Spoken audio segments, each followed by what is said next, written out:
Westerners miss the Oh, trees. they're trying to And have a he's rap saying battle there with that kids. That's cute.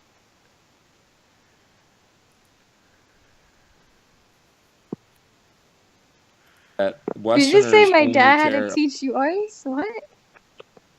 No, I said that's cute. What the about fuck? themselves. They don't think about their Oh, it has a society, about their GTR. What the hell's a family. And GTR? Easterners That's a Volkswagen car. Oh, what the fuck?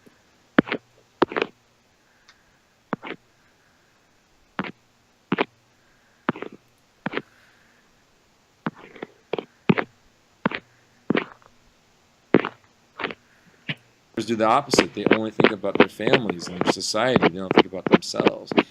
And you'll hear examples of like Japanese businessmen, like in order to save face, they will run I away tagged from Jimmy in this home, leave post their family, where move. it's like, it's kill me in rainbow chalk, right?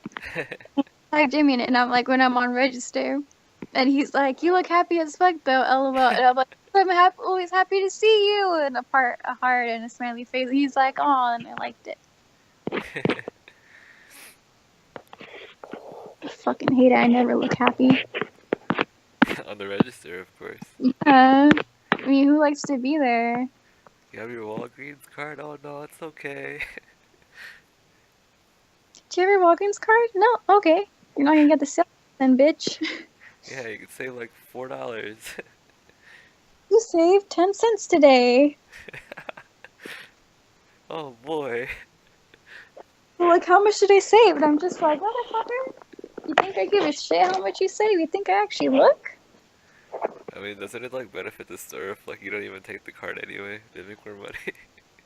Yeah, but, you know, Walgreens card. No, fuck them. You could blow that store out. It was Leo's birthday today. Did you say happy birthday to him? I don't have them. I'll add them. Say happy birthday. Oh, I thought you did. No. I was gonna add him before he went to LA, but we never did. Oh. Maybe next time.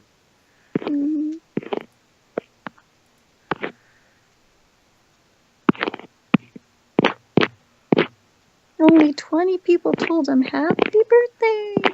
That's a lot. Yeah, I guess. Like you can't even like skim through the questions to find the answer because he's asking for things that he said, not from what the slides say. It's from what he says from the What? lecture. Really? From Yeah, from the questions. Yeah. So like you have to actually listen. Oh shit. Yeah, I got 100 on that one thing I did though, so that's good. Oh, Yeah, I'm proud of you. I'm proud of you. You did it, Kalpa. You did it. Since I can't log in while you're logging in. No, you could go. I'm not even on it. I'm just listening. Oh, I thought you were. I'm listening to the thing and I could get off. I'm listening to you. Oh.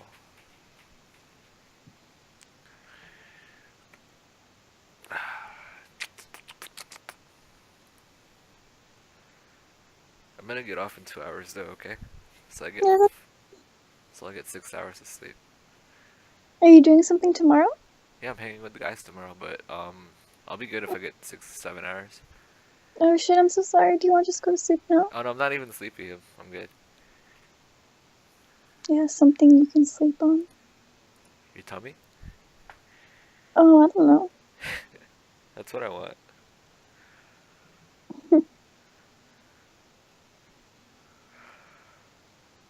Move somewhere else, they'll commit suicide, whatever, because they don't want to embarrass their family. They don't want to embarrass or do anything wrong for their company. Whereas You're Westerners are doing 1 and notorious for 2, right? being I selfish and finished only 2. I'm caring doing about 1 now. themselves and not Oh, thinking okay. about There's only 4 their questions? society. But that 5, also leads 4 or 5 sometimes. But Oh, I only did 4 on the first one. oh yeah. But what's it called? It's dumb because like the lectures are an hour long and there's only 5 questions. So like you can't even look for that shit. What was the example I used with frontal lobe damage from my own life? My friend's mom who was hypersexual. What? Yeah, I know. So it's like you can't even. It doesn't even say it on the slide. So you have to listen to the stories he says. I can't believe that. That is too crazy. Yeah. I mean, it could be worse. It could be like 30 questions, you know? Yeah, that's true. But this sucks because, like, the least questions there are, the more points they're worth. I can see that. So you have to, like, before I submitted it, I made sure they're all right. Dude, I hella can't believe that I barely noticed today What's that the. all this shit is due on the 7th. Oh, shit. Yeah. Yeah, like what are the chances? Dude, if you didn't do any of it, you'd be screwed. I know, like I can't believe I barely noticed, like holy fuck. Yeah, maybe you should, like, take a picture and make it your wallpaper. Yeah, like so since April to like May, okay, so April 10th to May 7th, it's been open. And I'm just like, holy shit, I'm so lucky. I just noticed. Yeah. Yeah, make it your wallpaper or something. That's the only way you'll remember. Oh my god, I just feel so dumb from this. Because the days go by too quick, you know? Yeah, they do. I mean, this whole fucking week I've been working like a lot, and I don't know. I don't know, with this upcoming week, I'm just gonna take it easy, try to just do all this homework by myself. Yeah, no more hanging out for a week. You can have an occasional in and out run. But that's all.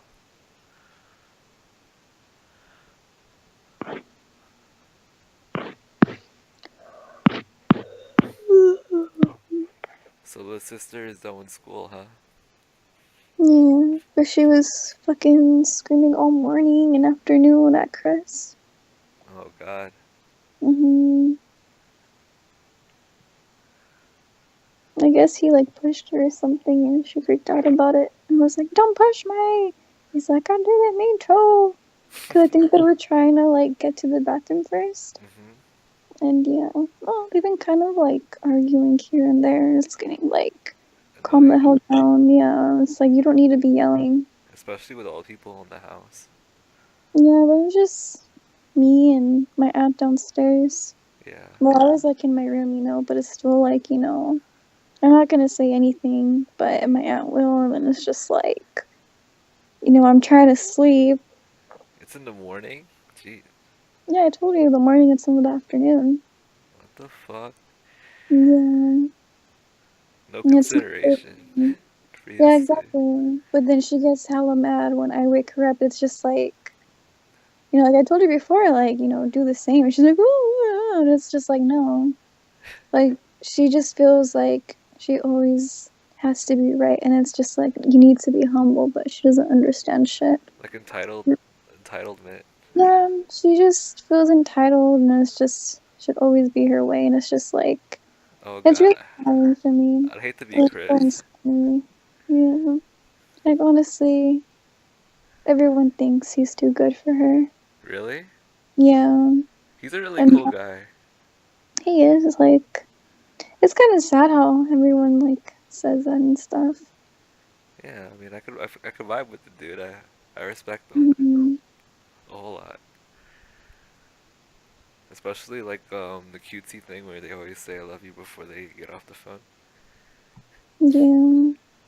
He tries hard. I like that. Yeah. Like, I don't want to judge their relationship or anything, so I'm just, like, wishing they would shut the hell up, I mean, that's so hard. They just want to sleep. Yeah. You're not asking for much. It's not like you're telling her to do shit for you. Just be Mhm. quiet. Exactly.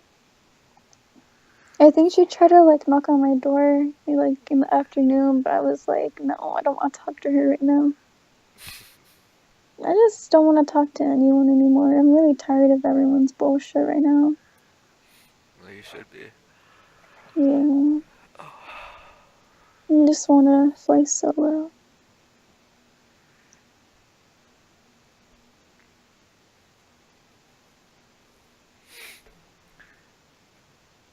To very amazing things. Like, for example, like Mark Zuckerberg decided to go against his family's wishes and drop out of school.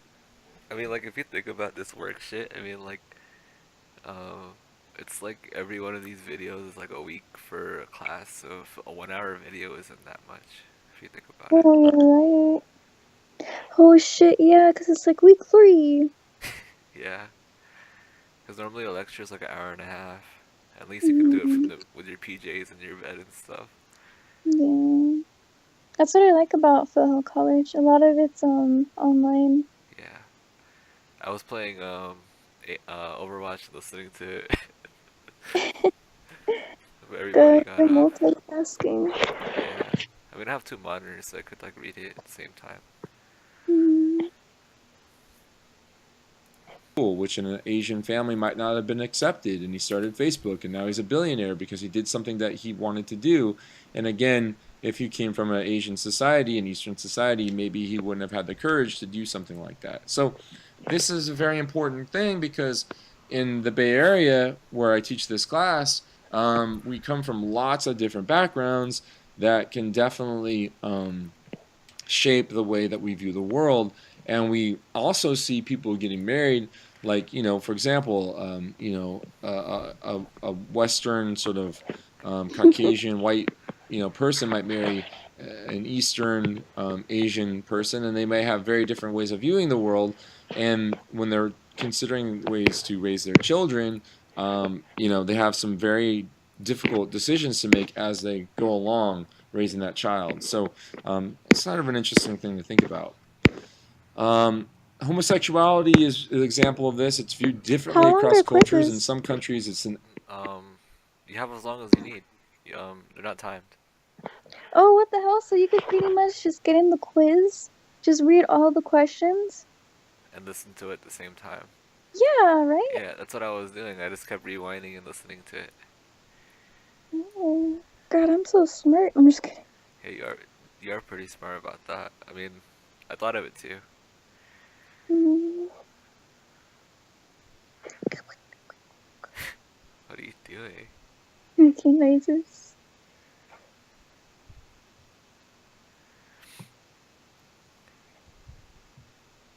Are you supposed to do an introduction? Introduction.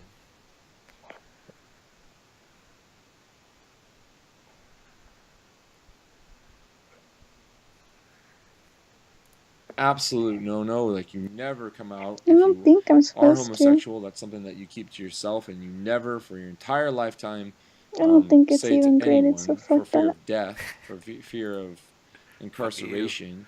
And there are other societies. Me too. There are some You examples of did. societies where Okay.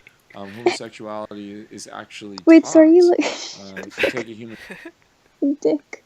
Wait, so are you logged in right now or no? No, I'm not. I signed off. Okay, let me know when you're gonna sign on then. Okay. I'll probably start this when you get off because I can't multitask. Shit. We gotta. I mean, that's who you are. So. Yeah. I tried to teach you the ways, but we can't do it. So. Oh my God, you gave up on me already. I didn't give up on you. It's just who you are. So I'm not gonna change you. Oh my God. And oh God, I got so scared right now. I thought everything else was due the May 8th. I was like, holy fuck. No, you got till June. Oh my God, dude, what's wrong with me? This is bringing me back to the Skype days when we used to Skype all the time. Huh? When we used to Skype all the time. Reminds me of that. When I Yeah, used to forget. yeah. I mean, I never forgot, but it's just like good memory. Mm, I have 20 minutes left on this thing, so sexuality class, there are some examples in history and in current times where boys are taught to have homosexual relationships with older boys while they're growing up, and then they are free to make their own decision sexuality when they come of age.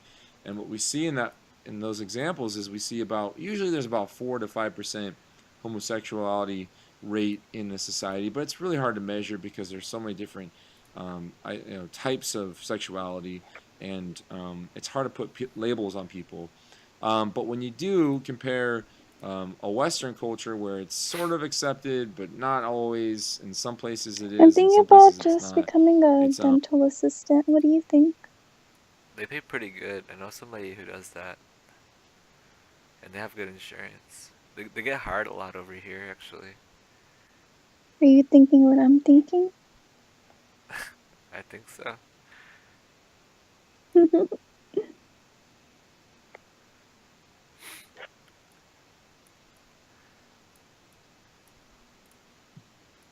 Or are you thinking about something else? You're so bad. Naughty. I'm just kidding. Hey, you're good at it. I am, huh? Yeah, A1. My favorite. You're my favorite. You're my favorite. You're my favorite. You're so fucking adorable.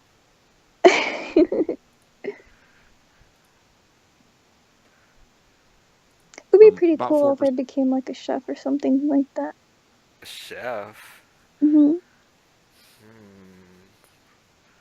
I can just imagine you being on those grills. The big ones. You mean a fat girl? No, I mean a grill. Oh,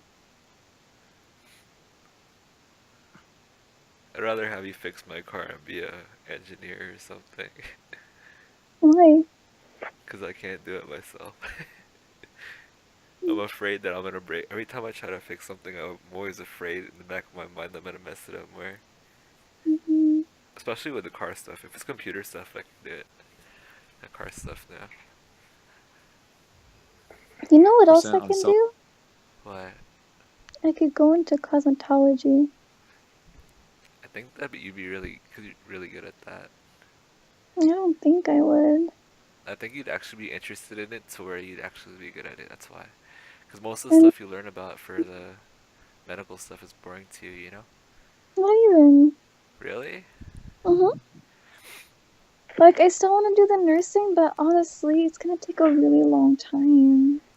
Mm. Honestly, if you finish your degree and then if you were like around here or like Hmm. my mom could hook you up with a job just because like she knows people. Because like half the places that you get a job for is because people know people. Hmm. Every job I've gotten is because a friend of mine is like in it. Like every single one. Like, didn't you get a new job?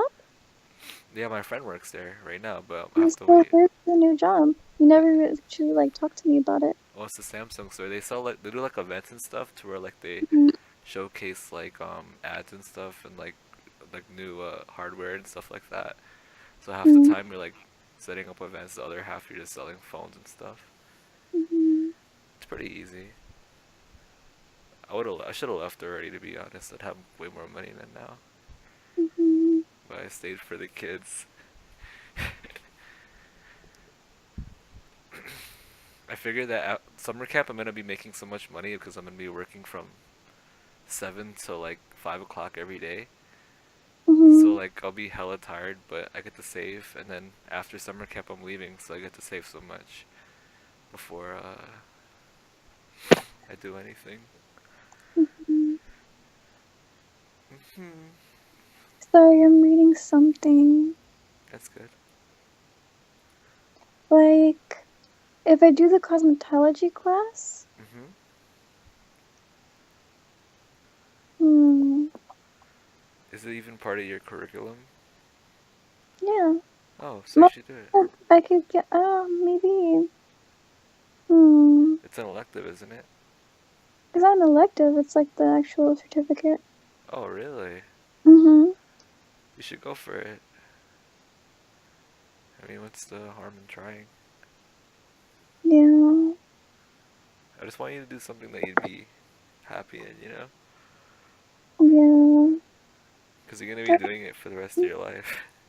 Yeah, unless I want to do something else. Yeah. Me, I really don't care what I do. No, it does matter.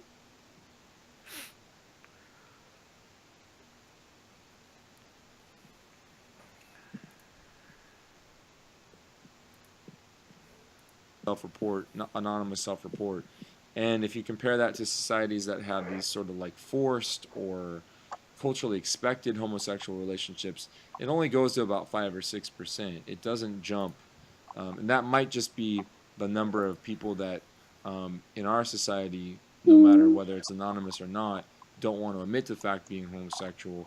And I in think their I would society, have because to it's completely open, try to test really they're high in my okay talking English about it. So placement anyway, thing, that's kind of an so I could be eligible for English 100 or whatever. Oh, you haven't taken 101 or 102 yet? No, I Oh, never even finished any of my English or math classes because my first semester I had really shitty teachers. So yeah, really? When yeah. you have English and if they're online, I'll do them for you. Every English There class is of. none online. Oh, really? I wish I could do it for you.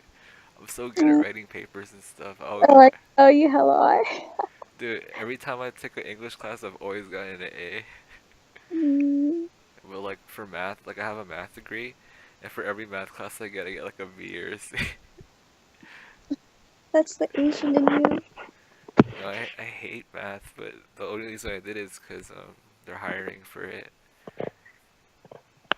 Everyone wants to be an English teacher. That's true. It's because a lot of kids don't like Math, yeah, people quit. yeah.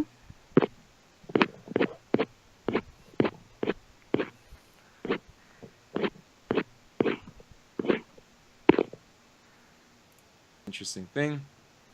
And obviously, that's going to impact the individual deeply because they're either going to be accepted or not. Just like we all want to be accepted. So when you're going back to And school, huh? I'm gonna look into. Let's see. You know that place for that Utah school that you sent me? They keep calling me and emailing me.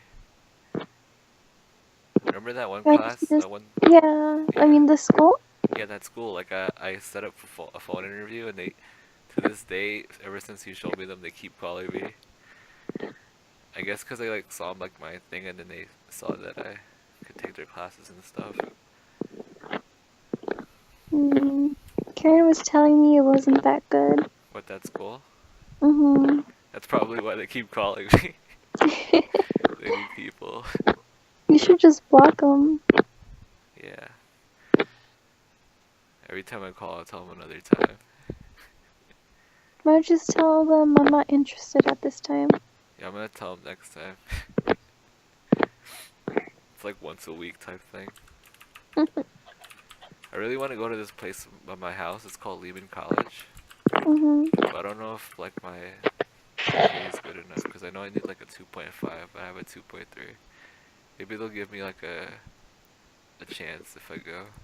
Because it's like legit like 5-10 minutes from my house to get there. And they have free parking. And you can go. I mean, my GPA is 0.2 away from the minimum. Why don't you just take another class then? Well, but I already graduated. Is it? Yeah, but just take like another class to raise it up. Oh, that's true. I'm gonna take an online class that's super easy and then get an A in it or something. Mm. Let's see. Lehman College requirements.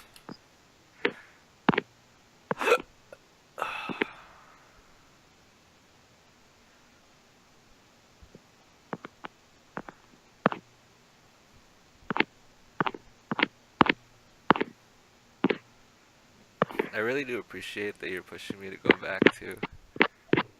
Yeah, because it's a good choice. Because, like, if, as long as I'm doing these part-time jobs, I have the time to do it. Yeah, dude, you've been wasting your time. Yeah. It's time to go back. Before I But take when a you full... become a teacher, I don't want you to bring Manny around the kids because you're gonna get in trouble. No, we won't even be in the same school anymore. No, but what if he comes by or anything? I don't want him to be around your school where you teach or whatever. Dude, honestly, to be honest, if it wasn't for League, I probably wouldn't be friends with this dude anymore. It's the only reason that he hasn't been around so long, but I'm glad he is. 'Cause League brought us together. Oh, it's hella cheesy. I remember a time where you were hella like, I hate that guy, and I'm just I like, still hate him. I know you don't actually hate him. I know, I just like saying that. Every time I say I hate him, he knows why I say it. He was actually ignoring me today. I don't know why. Why? Like, you were in a call with the boys. I'm like, yo, Manny, what's up? Yo, Manny, yo, Manny. And he said hello to everybody with me. I think it's because I was annoying him. So he's like, fuck you. I'm gonna see him tomorrow. So. Oh wow, I could go here. It says people who transfer OS associates 2.3 or better. I'm pretty sure they'll make an exception for me, dude. I'm like positive. Wait, what's your GPA? 2.0? 2.3. Yeah, I mean, if you said they accept 2.3, then you should be fine. Yeah. Even if it's 2.5, they'll just be like, whatever. You're local and you live here. We'll hook you up. Because they could do whatever they want. Mm-hmm. Even professors, they could. Even if you failed every quiz, they could still like freaking pass you.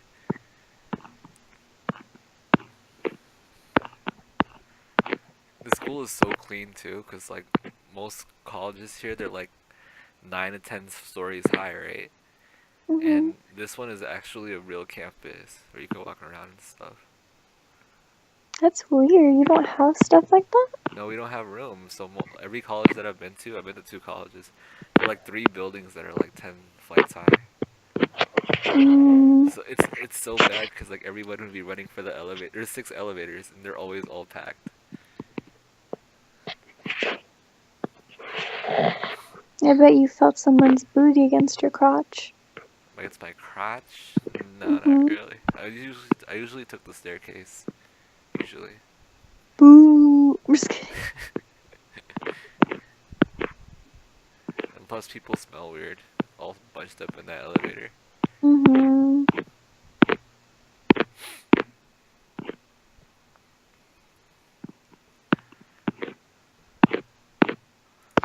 Apply.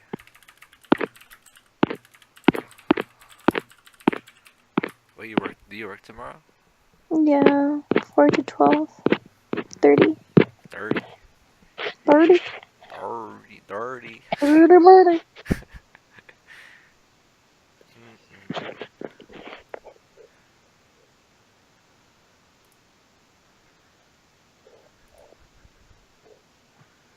That's gay. I actually have to go to the school. I can't apply online. It's 2017. Get your shit together.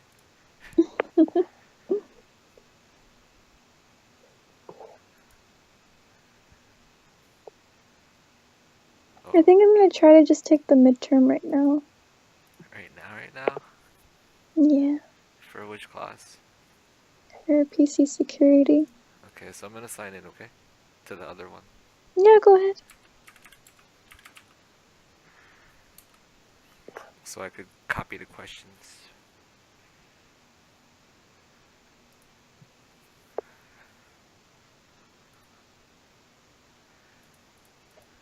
Oops. Notepad.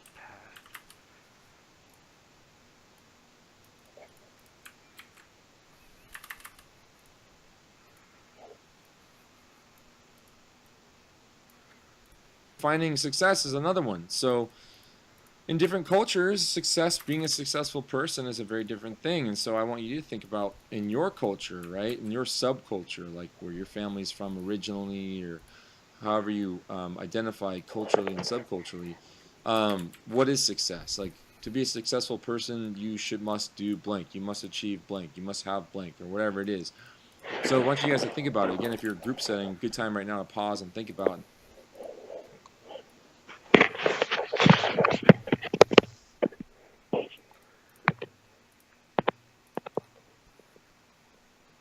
Oh, fuck, there's 30 questions to this.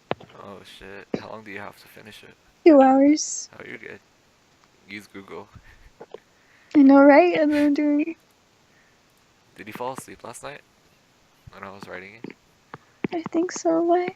I don't know. I was waiting for you to write back, and then I'm like, okay, she fell asleep, and then it took Okay, mostly then. I don't normally ignore you for no reason. No, no, I was just wondering. I didn't want to keep spamming you. I know you need to sleep. Yeah. We I should, told you about that one thing that happened on Friday, right? um, could you give me a gist of it so I could remember? When the guy was being hella rude and like insulting me and Oh then yeah, threw the yeah, in my yeah. foot. But it wasn't even your fault. Yeah. Was it the one with the pennies? What do you mean with the pennies? Oh, that was another one. There's so many of them. Of like the random stuff that people are assholes. Mm, Talk about in your family, what is it to be a successful person? I know people that I've worked with people in the past where college is definitely not part of the success game plan. It's called get a job. It's called provide for your family. It's called have children. In your late teens, early 20s, and that's a success. And other people, You know what's the most like nerve-wracking thing about these quizzes? They're not even in order of the questions. So it'll be like 3, 1, 5, 4. It's like all over the place. it's the opposite. It's don't have kids until your late 30s and make sure you have millions of dollars in the bank and you're driving a Tesla and that's successful. With your MBA from Stanford or whatever it is. So, what is success to you, and what is success to your father, to your mother, to your grandparents, and how has it changed over the years? Research, real fast. I've alluded to that previous study with the evolutionary approach that there are some flaws in their methods, but essentially you'll learn more about it. But I do want to acknowledge the fact that there are three different main types of research: descriptive, where you're just basically telling us about something; correlational, which is an example of the beauty and intelligence. They're trying to show a correlation of beauty and intelligence; and then experimental. The describing is basically just observation. You're talking to people, you're doing case studies, you're trying to just get a feel for something. Correlational is when you're basically looking at a relationship, either a positive or a negative relationship. So that's going to be from as strong as -1 to +1, with 0 being no relationship at all. Examples of that might be, this is an example of a positive relationship. So the number of yawns, so from few to many, go up as length of lecture goes up. So you're seeing a very strong correlation that the longer the lecture is, the more yawns you're going to observe in class. Now, we don't know if that's caused by the boring lecture or if it's just caused by fatigue, because maybe these people are just tired. Like we all get tired throughout the day, so maybe that's what's going on. Level of attentiveness goes down as the length of lecture goes up. That's a negative relationship. So again, we don't know necessarily that it's the length of the lecture. It might just be that the material has already been covered. It might be the teaching style. It might be the fact that these individuals are getting tired, and so they're not having trouble. They're having trouble paying attention. There are a lot of different variables in there that need to be considered. It's not necessarily a Oh, cause and cool. effect. Got one. And we also see things like test grades and hours of studying. The more you study, the higher test grades you get, but that's not cause and effect.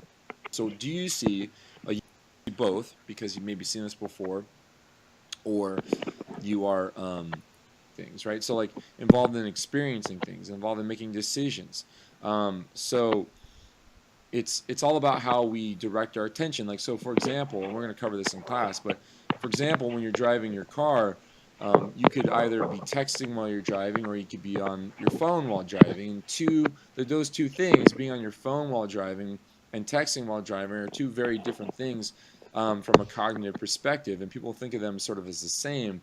One is considered split consciousness, and the other one is considered divided consciousness.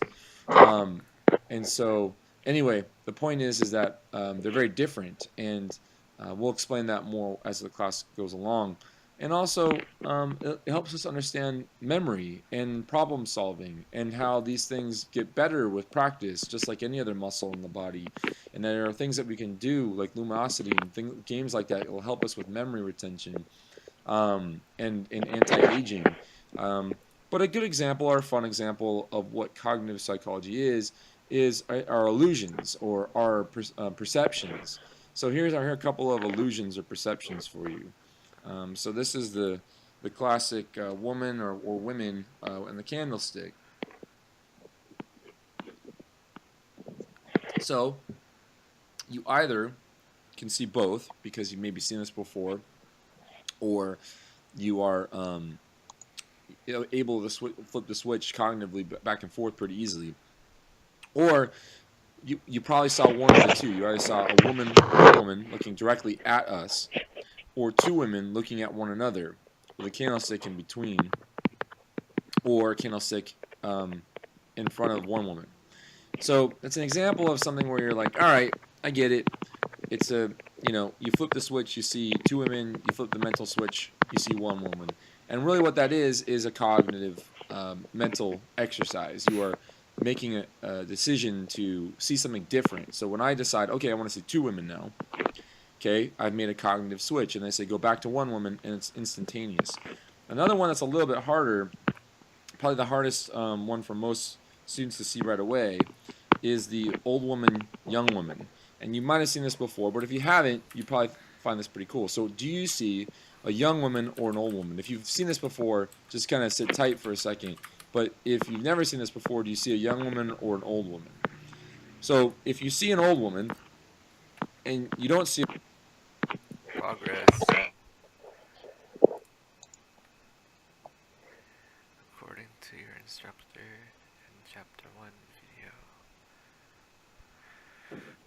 a young woman, the young woman, you gotta make a mental cognitive switch to see, and she, probably the most important area of psychology, to me at least, comes down to this idea of psychological characteristics either being a product of nature or nurture. So this is a big one because for years there's been a debate back and forth about, are we genetically from birth great, or in reality such a formative experience when you're 18, 19, 20 years old, witnessing the violence and contributing to the violence in such a way that they do, that some come home with PTSD, post-traumatic stress disorder, and some don't. And if you want to find out what those two things are, we'll cover those later on in Nova's my this favorite class. song. But certainly you can do. The one with my bones? No, What's your favorite song? the Barbie girl song. I'm a Barbie girl. Don't, no. Don't. I don't some want to sing Google it. research and figure out what those two things are on your own. Come on, All right, let's keep Barbie, going. let's go So I'm party. not going to cover every single one. Yeah.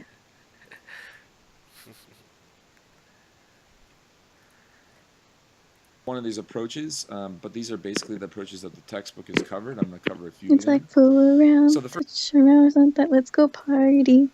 You can touch, you can play, and if you say, I'm always yours. Ooh. Life is plastic. It's fantastic.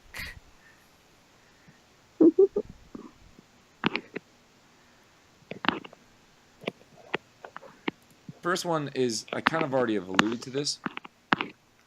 Towards neuroscience, it's probably not going to work, or it might not work because some of the hardware gets damaged, right? So that one of the chips breaks, or some kind of connectivity breaks, or whatever it is.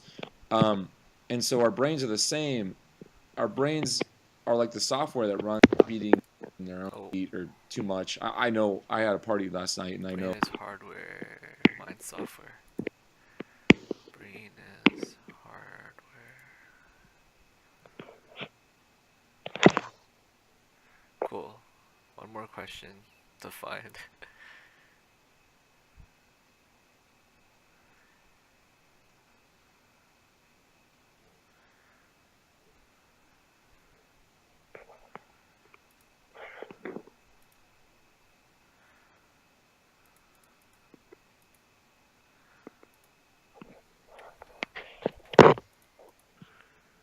Study of behavior and mental processes. So this is when you read it, this sentence right here, you're like, yeah, obviously, we need to area of psychology, to me at least, comes down to this idea of psychological characteristics either being a product of nature or nurture. Position in life where I'm being charged with educating the accurate experience, like you would at a party with friends or in class with your teacher. But it does give us an idea about how people think, and you can see that here I've included an image of a brain committing crimes and murders. People think of them sort of as the same. One is considered split consciousness, and the other one is considered divided consciousness. Um, and so, anyway, the point is that they're very different. And to, um, I mean, gosh, Google. I mean, searching, flying all over our solar system. I mean, it's just amazing when you think about, we literally we're 5,000 years ago, 2,000 years ago. The biggest, the strongest, was the most dominant. And whether they think that's the case or not. And so, anyway, as a man that's been married This for a question's like, decade, what is the purpose of a trusted zone and zone alarm, right? Mm-hmm. I'm stuck on either a zone representing users that you know, or a zone that provides full access to your computer. What do you think? It's either those two, but I'm leaning toward number one. the representing users you know. Yeah, the first one you said, yeah.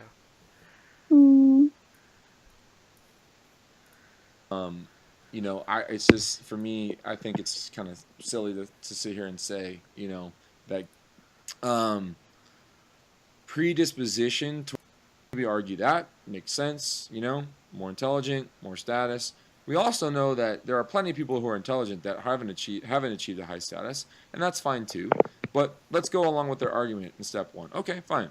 Then it says higher status men are more likely to mate with multiple. Where powerful dads linked up with attractive women, and look at this guy and look. I mean, they don't have different values, right? They may put more value on family, more value on trust, more value on aggression, less value on aggression, more value on hard work, less value on hard work, etc., etc., etc. And all these things impact you and affect you as you grow and age and learn how to treat people and work hard and pay your bills and spend money on frivolous things or on things that are not frivolous or do anything wrong, considering ways to raise the pump.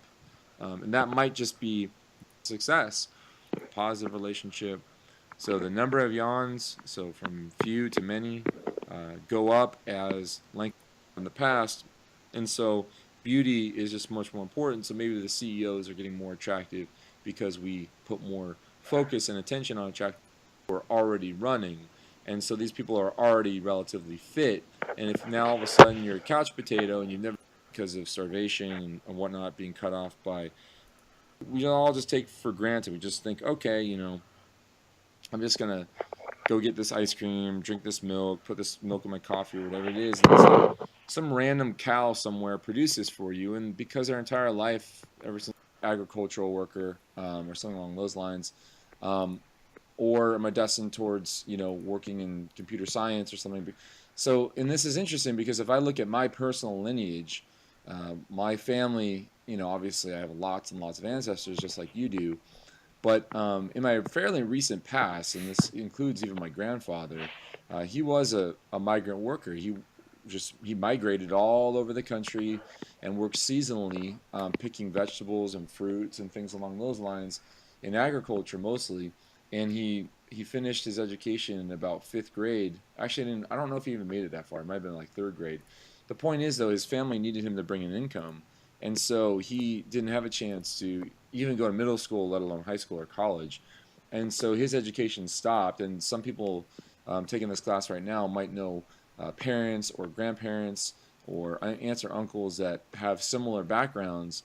And it's hard. You look at that and say, wow, he didn't achieve much academically. He didn't achieve much career-wise in terms of monetary success and prestige and things along those lines.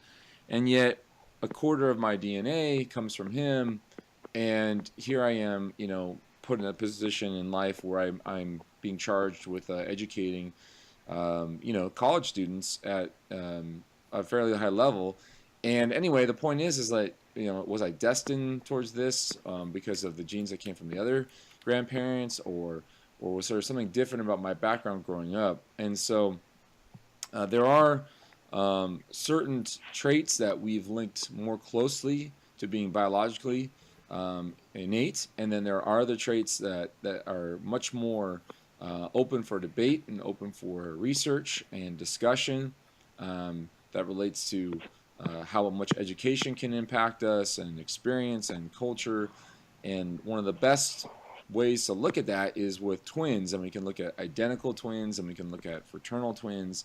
And identical twins share their DNA, and fraternal twins share their environment for 9 months, but then from then on have a similar environment to their peer, but not to their sibling, but not exact. And so we can look at identical twins that were raised in the same home. We can look at identical twins that were Meow. raised separately. Did you just go boop? Mhm. It's cute. You're the cute one.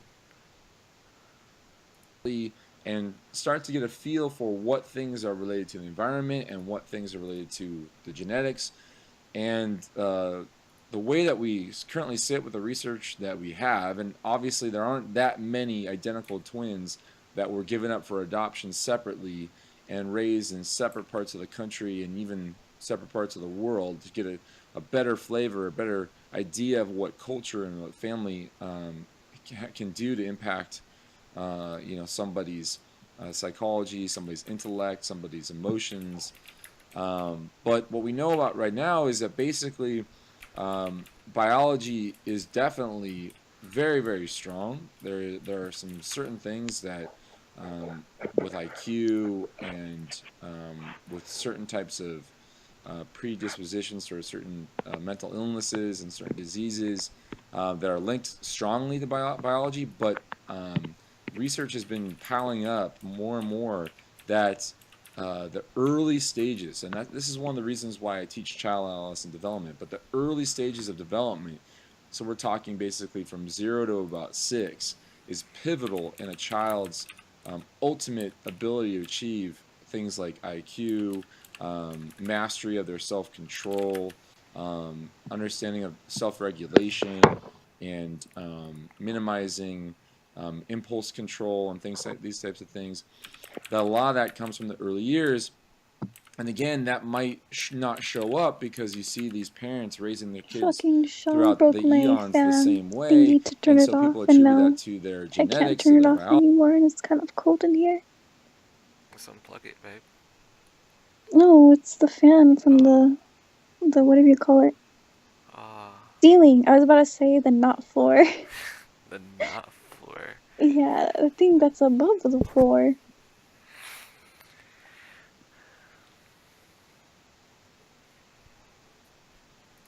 Biology to their DNA, but in reality, if one person at any point in that chain became educated and did things slightly differently, you might see a dramatically different sort of inflection point, or sort of route that gene pool is going to take. And so the point is that I think we're learning a lot more about the human genome and a lot more about biology, but we're also learning a lot more about how the environment impacts us as well. And so it's this tug of war, and I can't tell you right now if it's 50-50, if it's 60-40, but I'll tell you it's close, and there are certain things that are impacted more than others. Anyway, so an example of this is something like schizophrenia and post-traumatic stress disorder. Identical twins who are raised in the same family, in the same home. One will actually develop schizophrenia and the other won't. And so they obviously are identical twins. They share the same DNA, and yet one develops it and the other doesn't. And then what we found out post-Vietnam War was that all these kids were coming home from Vietnam, and even today with the wars that we're experiencing in Afghanistan and Iraq, moving more toward, why don't you have I'm trying to find the answer for one question and I can't fucking find it. Let's keep listening.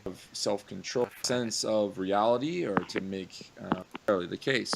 But that's a brain chemistry issue. The human genome is all about genetics and all about these different types of phenotypes and genotypes that we'll talk a little bit more about later. But essentially, what we're talking about here is that there is a bit of sort of I don't even know how to say it. Our lives are somewhat carved out for us before we're even out of our mother's wombs. And one thing that's kind of interesting is that we have about 9 months of I know experiences what you're before we're thinking. even born. What am I thinking? Oh, you wish you could cuddle me right now. I always think that though. It's not fair. You could say that at any moment, and I'll be like, that's true. Oh shit. And I think a lot of people don't When you're mad, I'm realize gonna say that. that You're gonna the be like, stresses God damn it, Hazel. You did it again. what we're going through and all this and that those are all environmental impacts. I'm talking just about biology. I like So how you've the calmed day you down. were conceived, I like how you think you're the best. Oh, thank you. You act like you don't want me to cuddle you too. So F you. I still can't believe you're just grabbing my tits and stuff. It wasn't even that long. I still feel violated, like no joke. Really? Yeah. I thought you liked that stuff. That's why I did it. I mean, I was asleep. Uh,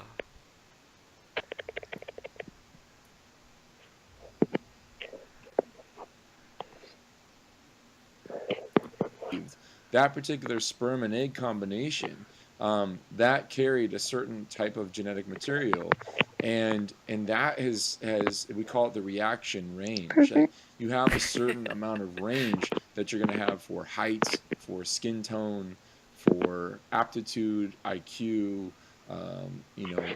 all kinds of different things, musical ability, emotional control.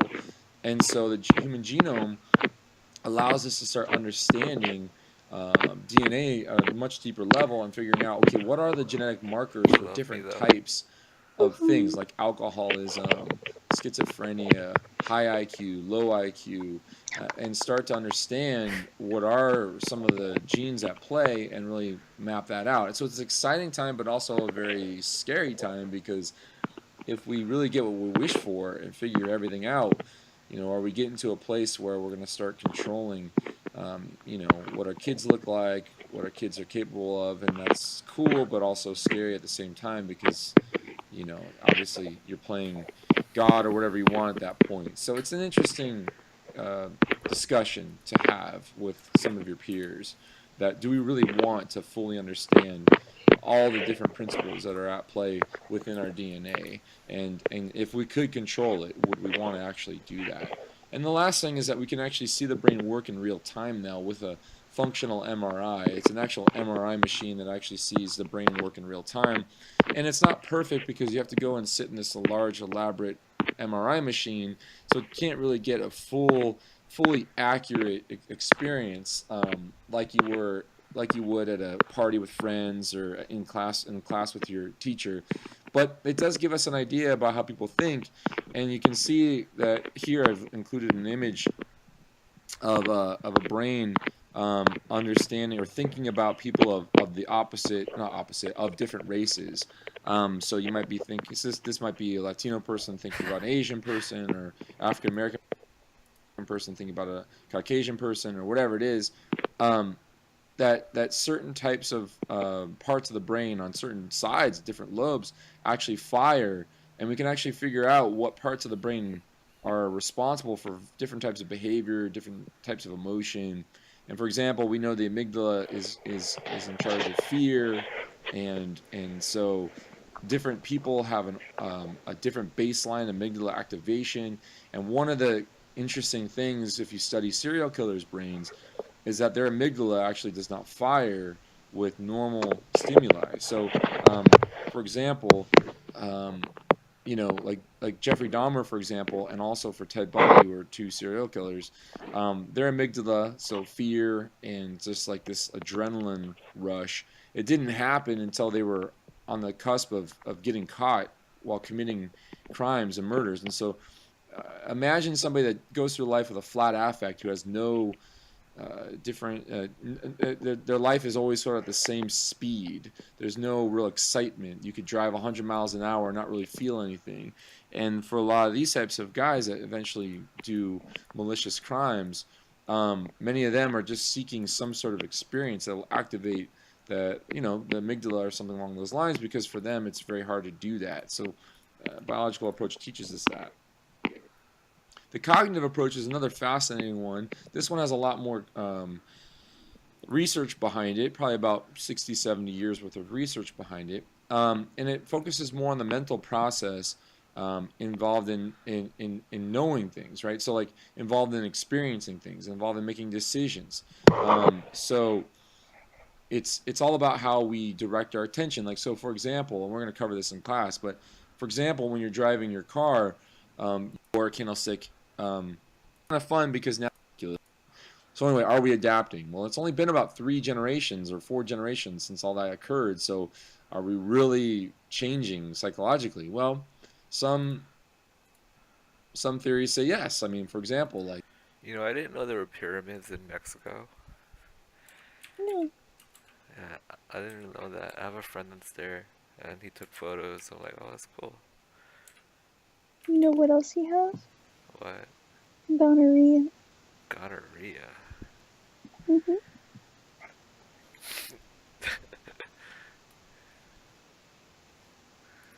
autism is on the rise, and why is that? Is it because of lots of toxins and things in the air that weren't in the air in the past, or are we actually changing as people and valuing more things like technology much more than we did in the past? And so we'll talk more about that as the class goes on.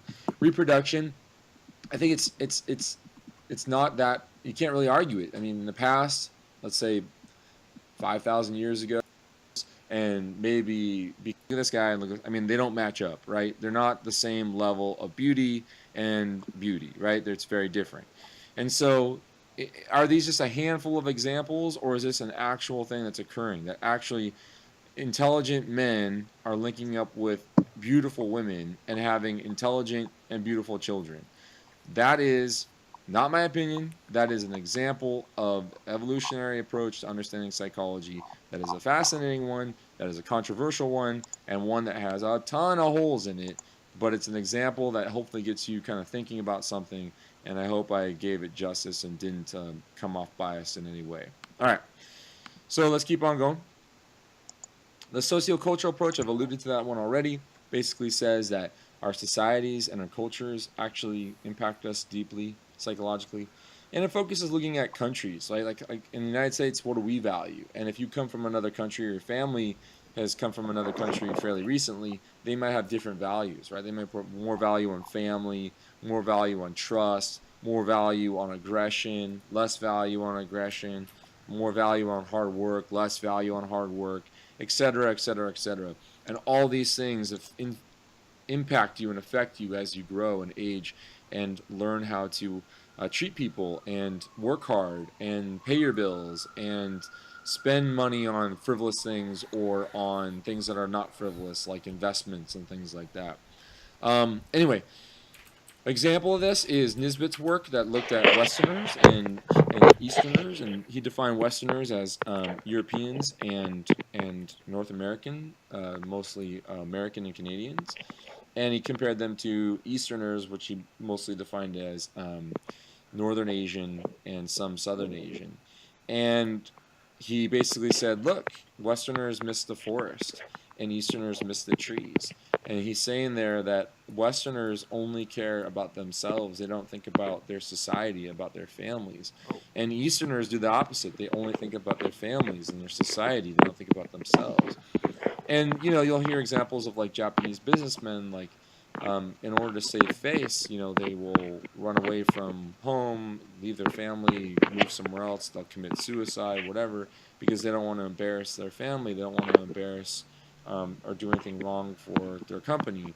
Whereas Westerners are notorious for being selfish and only caring about themselves and not thinking about their society. But that also leads to very amazing things. Like, for example, Mark Zuckerberg decided to go against his family's wishes and drop out of school, which in an Asian family might not have been accepted, and he started Facebook, and now he's a billionaire because he did something that he wanted to do. And again, if you came from an Asian society, an Eastern society, maybe he wouldn't have had the courage to do something like that. So this is a very important thing because in the Bay Area, where I teach this class, we come from lots of different backgrounds that can definitely shape the way that we view the world. And we also see people getting married, like, for example, a Western sort of I died. Caucasian white, person How'd might you marry. die? I'm playing that snake game while listening to the lecture. Oh my gosh, you dork. I was like top 10 and I freaking died. An Eastern Asian person, and they may have very different ways of viewing the world. And when they're considering ways to raise their children, they have some very difficult decisions to make as they go along raising that child. So it's kind of an interesting thing to think about. Homosexuality is an example of this. It's viewed differently across cultures. In some countries, it's an absolute no-no. Like, you never come out if you are homosexual. That's something that you keep to yourself, and you never, for your entire lifetime, say it to anyone for fear of death, for fear of incarceration. And there are other societies. There are some examples of societies where homosexuality is actually taught. If you take a human sexuality class, there are some examples in history and in current times where boys are taught to have homosexual relationships with older boys while they're growing up, and then they are free to make their own decision sexuality when they come of age. And what we see in those examples is we see usually there's about 4 to 5% homosexuality rate in the society, but it's really hard to measure because there's so many different types of sexuality, and it's hard to put labels on people. But when you do compare a Western culture where it's sort of accepted, but not always, in some places it is, in some places it's not, it's about 4% on self-report, anonymous self-report. And if you compare that to societies that have these sort of like forced or culturally expected homosexual relationships, it only goes to about 5 or 6%. It doesn't jump, and that might just be the number of people that in our society, no matter whether it's anonymous or not, don't want to admit the fact being homosexual, and in their society, because it's completely open, they're okay talking about it. So anyway, that's kind of an interesting thing, and obviously that's going to impact the individual deeply because they're either going to be accepted or not, just like we all want to be accepted. And defining success is another one. So in different cultures, being a successful person is a very different thing. And so I want you to think about in your culture, right? In your subculture, like where your family's from originally, or however you identify culturally and subculturally, what is success? Like, to be a successful person, you must do blank. You must achieve blank. You must have blank, or whatever it is. So I want you guys to think about it. Again, if you're group setting, good time right now to pause and think about it. Why? Well, because look, people who get high test scores may automatically love and enjoy reading the material. And so they were already going to get an A to make money, or already run about, Oh fuck, my browser fucking froze. Move.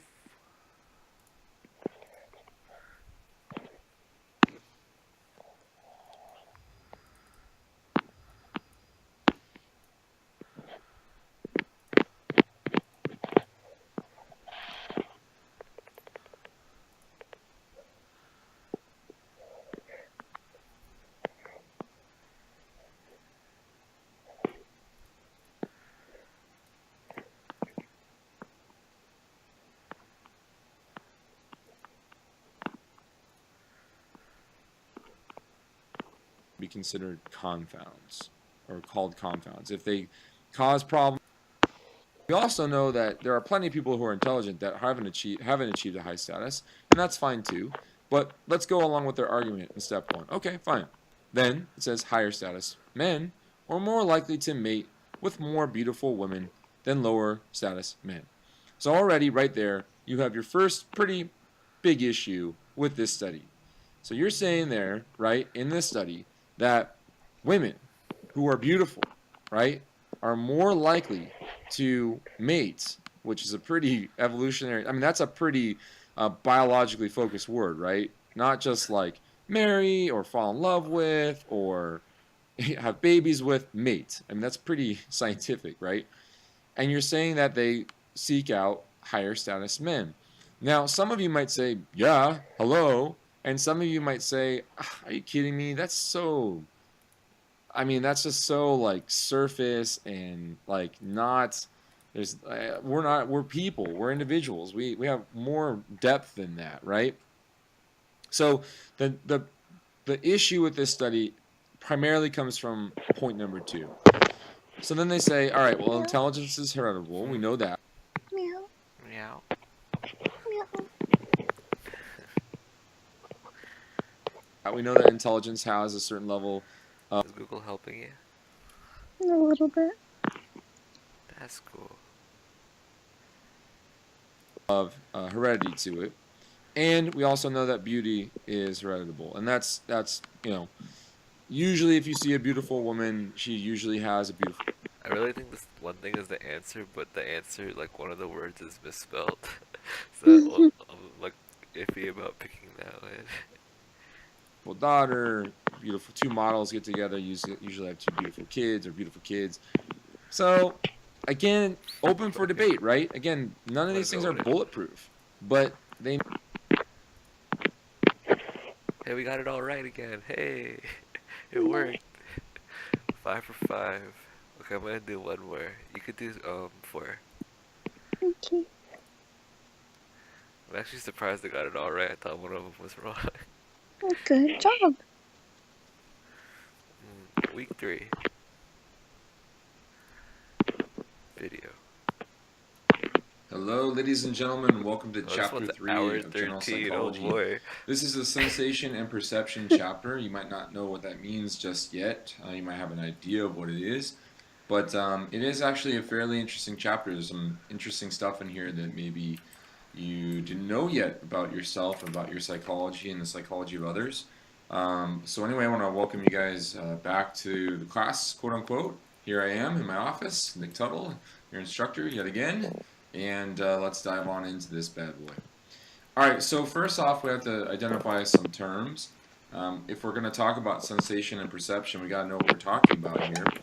Sensation is the process of receiving stimulus information from any of your 5 senses and some others as well. But again, we're talking about touch, we're talking about taste, we're talking about smell, we're talking about hearing, we're talking about vision. I think I got them all there. I may have missed one. But anyway, really we need to get that sensory information from our senses. And this is usually an electrical impulse that needs to be sent from whatever stimulus has been, whatever sensory organ has been stimulated, or sensory receptor. Anyway, and one thing that's always kind of interesting is that when you ask a class or large group of people to discuss the one sense that they would give up first and the one sense that they would give up last.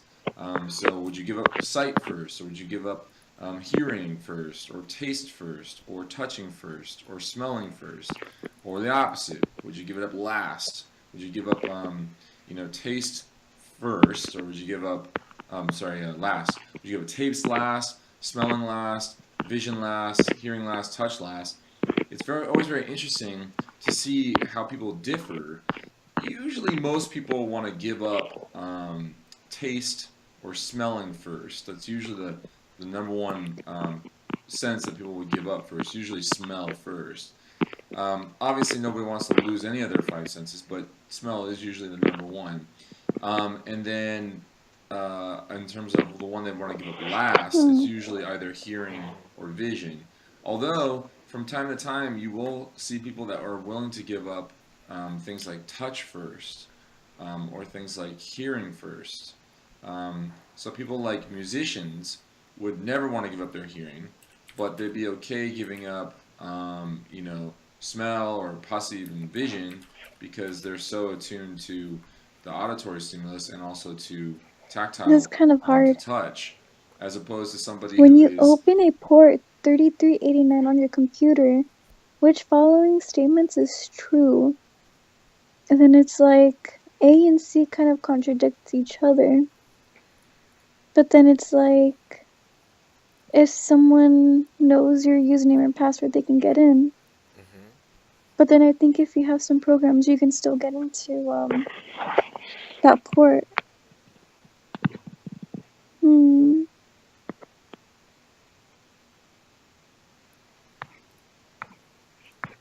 let's say a chef or somebody who's really into wine or anything along those lines, they're probably apt to give up taste last and to give up something like hearing first or something along those lines. So we do see some differences across large groups of people in terms of which sense. So it's not just everybody would want to hold on to vision and sight at all costs. Some people would be willing to give up that first.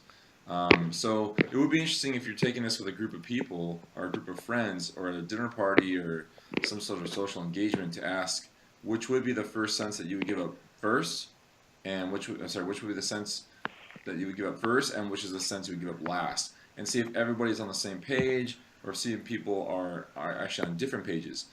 So again, if you're in a classroom dynamic, it's a good time now to just kind of see what the room is feeling on this, and then sort of discuss why. Like, why is that the case? Why would you want to give up one over the other or hold on to one over the other? And really kind of hone in on the outliers, the people that are not fitting within the sort of group norms, and kind of figure out why, because it's always a good sort of discussion to have as to why. I'm gonna take a break. A few minutes break. Hey guys, this is Austin. This is a PlayStation Vita, and against all odds, it still exists in 2017. But why? So let's take a look to see what you get if you buy one of these today. Now this is a Japanese model Vita, however it doesn't really matter since they're all region free, and plus, it helps that Japan gets all the cool colors anyway. So this is the newer 2000 model of the Vita, and because of that it has a few different tweaks, including a giant power cable. It also comes with a micro USB cable, as the original Vita came with this weird proprietary Sony charger, whereas this guy should work with basically anything. What I really want to see though is the Vita itself. And that is Oh my orange. god, I'm gonna read you Wow. something. Okay.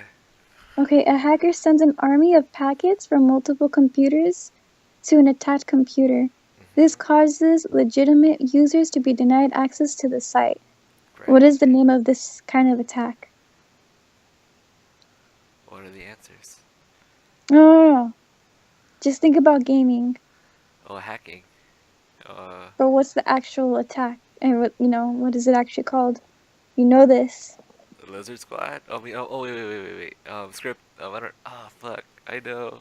But I can't think of it. Oh my god, it happened to me. The Lizard Yeah, Squad let's- thing, right? Yeah, but what did they do? The DDoS? Oh, fuck up. Yeah! Oh, hey. It took me a minute. I had to dig down. That's when they say neon orange, they are not kidding. So in the United States, they pretty much only sold the Vita in black. I know that there were some white special editions, but the orange actually looks pretty cool, I have to admit. For a console that came out in 2012, the Vita actually has some pretty cool features, and one of the biggest ones was the 5-inch touchscreen, which definitely was a huge upgrade over something like the 3DS from the time. It also had a revolutionary feature of dual analog sticks.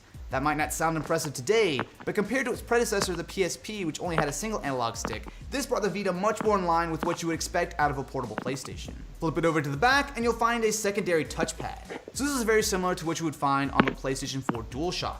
So some games would actually allow you to not only touch from the front, but also touch from the back. It was actually a really cool idea back in the day. So we are up and running with the Vita, and the first thing that jumps out to me is the interface. It actually has aged pretty well. So it kind of looks like a smartphone, and that you can scroll through your different pages, swipe over to get your multitasking, kind of just swipe it away if you don't want it anymore. It's actually a pretty slick way of doing things. You got basically everything you would expect to see here. So not only is there the web browser and the PlayStation Store, but you can also do things like activate the camera. And while the cameras are maybe not the most amazing thing in the world, they're kind of usable. This might not seem like the best front-facing camera in the world, but it's useful for more than just a quick selfie.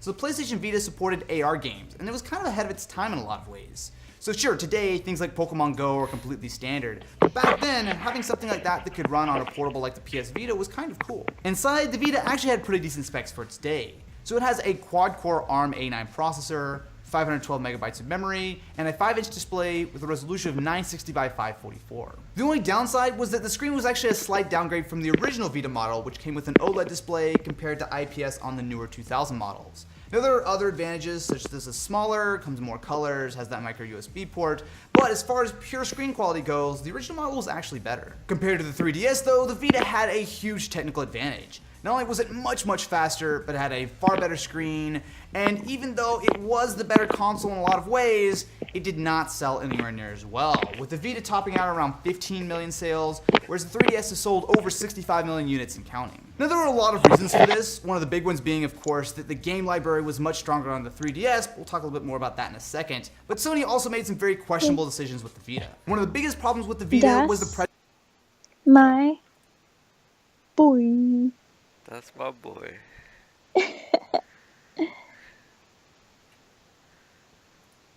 pricing on the memory. Which Finally, best as describes a type of virus that has a payload based on a particular day and time. It's either a bomb or Easter egg. Particular place and time. I'm gonna look up Easter egg first. I'm gonna Easter your egg. Don't you mean you're gonna... Never mind. Pervert. Different senses are Back more to or it. less valuable to different individuals. Anyway, so that's an interesting one. So then we get to the next step of this process, which is called perception. So perception is essentially how you make sense of this information. So it's how you organize, interpret this sensory information. And so this is another interesting step, because here in sensing, you might have individuals that can't sense certain things. Like there's a mechanical issue within their whatever it is, optic nerve, the actual eye itself, in the cochlea of the eardrum of the ear, whatever we're talking about that manufactures the vibrations or registers the vibrations of sound and then sends out as electrical impulse to the brain. Maybe that's not working. Well, there might also be some sort of processing disorder where the individual has trouble, I guess that's a word for it, but just has a different way of Boy, processing Bob, I'm so information. smart. and sort of Just kidding. You're pretty smart. Or even more prettier. Wow, thanks, Dick. You're beautiful. You're beautiful. You're very beautiful. The most beautiful. Was your mom an angel? And your dad a horse? Because you're ugly. Just kidding. Hey, thanks. norm. And so some people have auditory processing disorders, visual processing disorders, where the messages are getting scrambled somewhere on that sort of,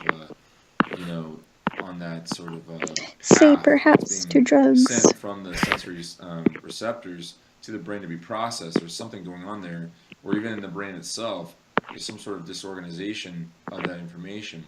But generally speaking, for most people, the way it works is you got to be able to sense it in order to be able to make sense of it. So making sense of it is the perception part of it. So that's a very important step of the process that we all are very different at, or we're all at least somewhat different at. Like you and I process information differently based on the way our brains were developed, based on our genetics, based on our environment for which we grew up. Where you might be tuned into certain things that I'm not tuned into, or vice versa, because we were trained, and actually the neural pathways in our brain develop differently from one another, and so we just therefore process information on a very different level. Sorry, that light's in a kind of funky place.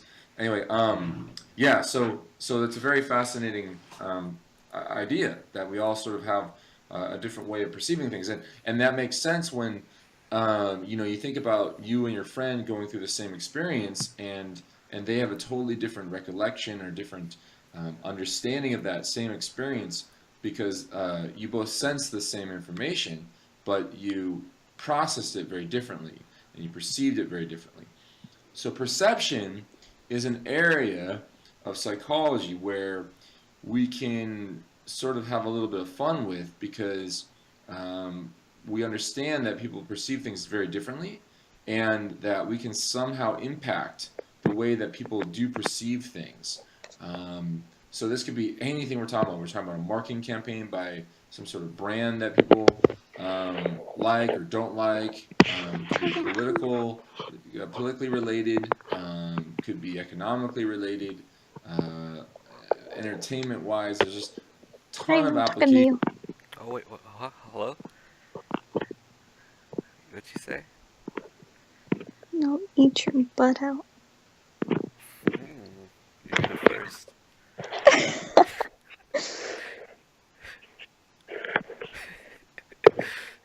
I like how you said that though. I like you.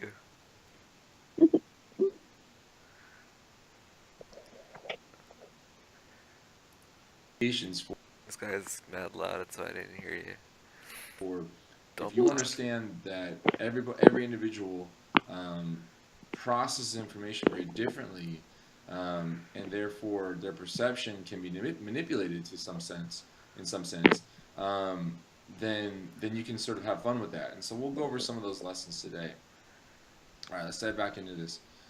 So one of the kind of interesting things that occurs within sensation and perception is, and this is, it might not sound interesting at first, but it definitely will be interesting in a second, is this idea that we have either bottom-up processing or top-down processing. What is this? Well, this is basically when you see something in the world, right, and you try to make sense of it, okay, whether that be somebody that you think you know, or a movie you're watching, or a song you're listening to, or whatever it is, whether you know it or not, you're actually doing either one of these two things. You're either doing bottom-up processing or top-down processing. Bottom-up processing is when information from the environment, okay, so there's something you're seeing, something you're smelling, something you're listening to, impacts your sensory receptors, and then therefore it affects your brain. So in other words, you're making sense of information that's provided to you. Okay.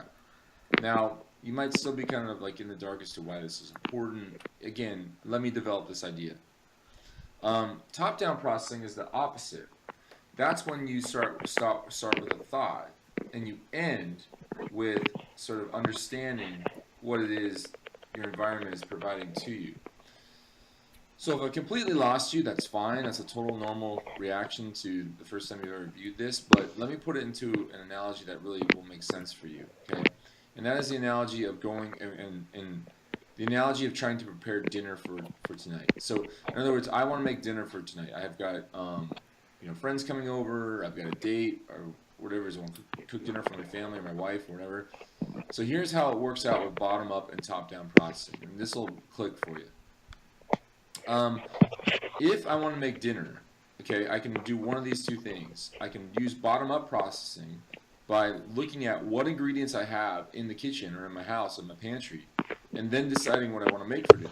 Okay, so it's bottom-up, right? It's like I'm looking at my environment, and then I'm going to send that information to my brain, and my brain's going to make a decision based on what it sees.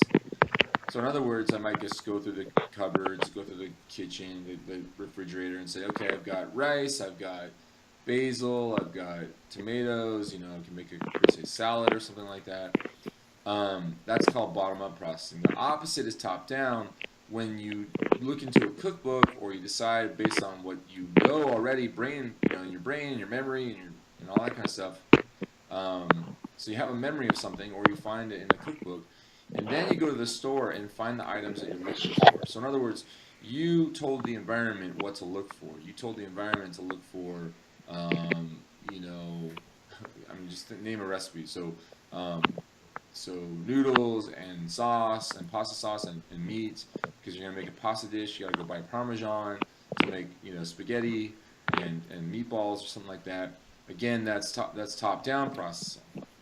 Now, I might at this point, okay, I went from here where it didn't make a ton of sense to here where it's making a fair amount of sense.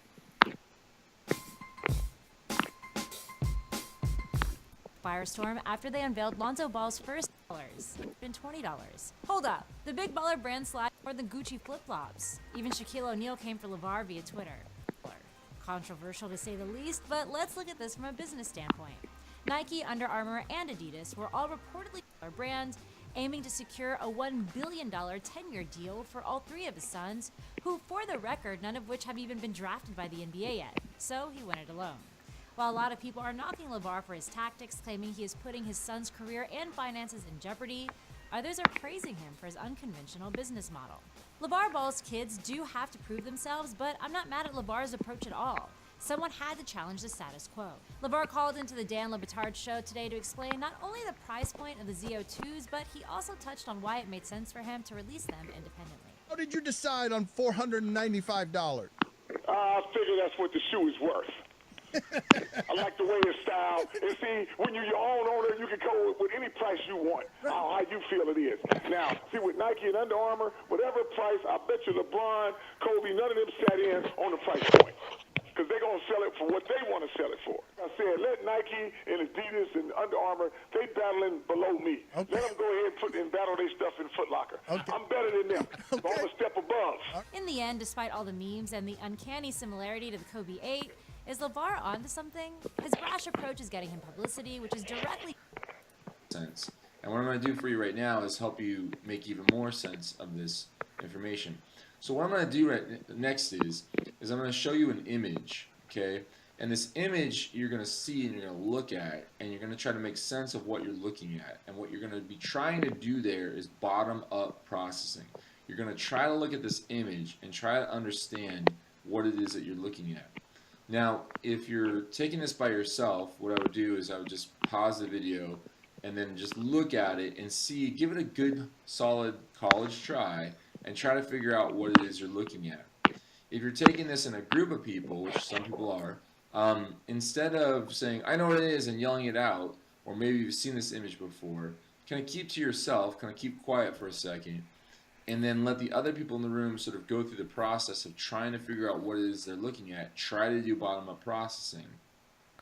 And after pausing it for a minute or two, nobody knows what it is, maybe some people have some guesses, what I would do if I were you is I would go ahead and restart the video, and then I'll tell you what to look for. Now, once I've told you what to look for, now we're getting into top-down processing.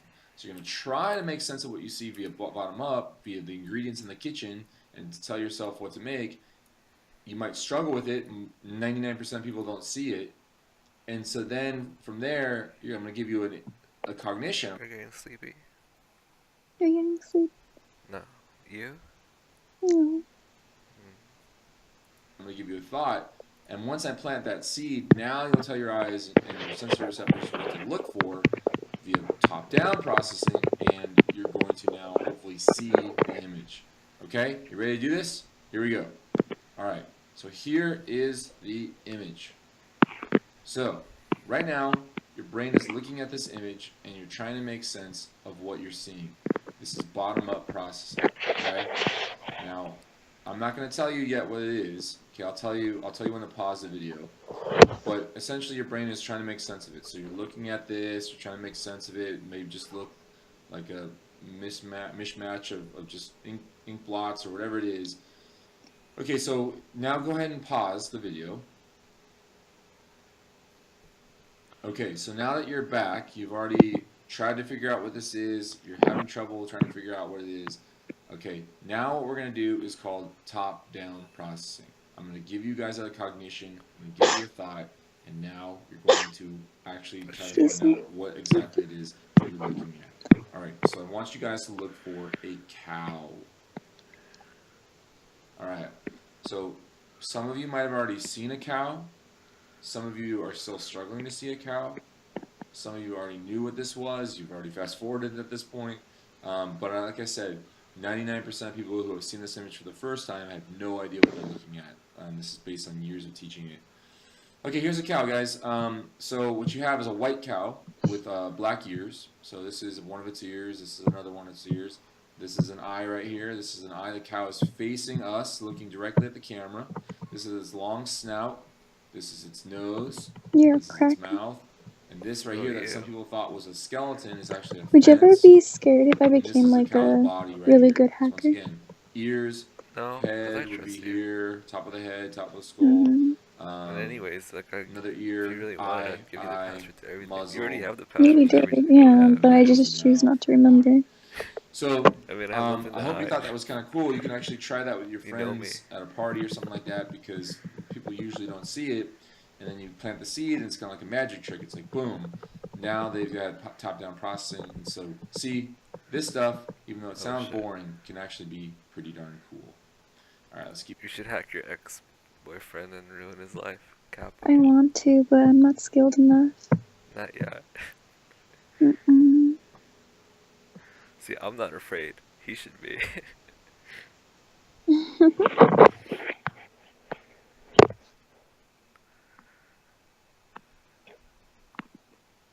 Keep going here. Now, shifting gears, thresholds. Thresholds are basically at what point can you register something? At what point can you make sense of something? So, an absolute threshold is pretty easy to understand, right? It's like the minimum amount of something for you to understand it. So, the easiest one, example of this is like, all right, look, if I put a gallon jug of water in front of you, right? It's water. You watch me pour it out of the tap, or whatever, and I say, drink that. And I say, do you taste anything sweet? You're like, no, it's just straight up water. And then you watch me drop one kernel of sugar into that water, right? With one kernel in a gallon of water, No. you're not going to taste any sugar, right? You're going to totally dilute it, and it's going to be dissolved into the water, and you don't taste it. So the point is, at what point, okay, if you had blindfold on, right, you couldn't see what I was doing, at what point would you, with accuracy, right, with 100% accuracy, be able to taste test that water and know I put sugar into it? So with 1 tablespoon of sugar, with 2 tablespoons of sugar, a cup of sugar, I mean, we're talking about a gallon jug of water, right? You got to put a fair amount of sugar into that water for people to be able to accurately detect if there is sugar in that water or not, right? So the absolute threshold, right, is at what point, at what amount of sugar do you need to put in that What gallon type jug of of water for you to antivirus actually software does not protect you from email attachment attacks? It does. About my page, zero viruses. It's a Google question. Yeah, but I'm just reading it. I like when you read. Like, Oh no, I just like your voice. You notice.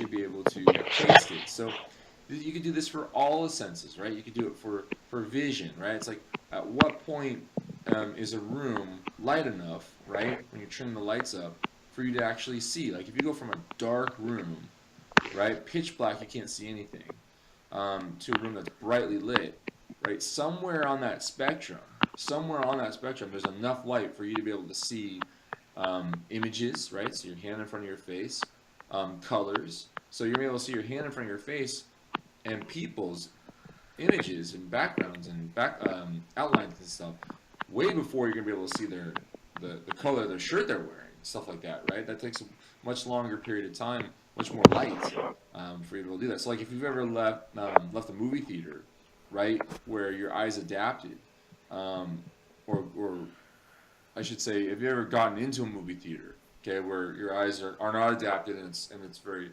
dark in that theater, and eventually, you know, your rods are adjusting. We'll talk more about that in a second. At some point, you're actually going to be able to perceive color, but initially you can't see anything, and so that's kind of a fascinating thing. So again, for absolute threshold, when can you detect it? So how much smell do you need to have? You know, in order to smell something, right? So like how much of an odor does it need to be for you to smell it?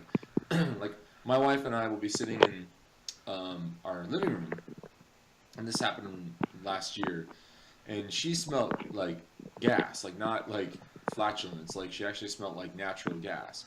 And she's like, "Do you smell natural gas?" I'm like, "I don't smell it."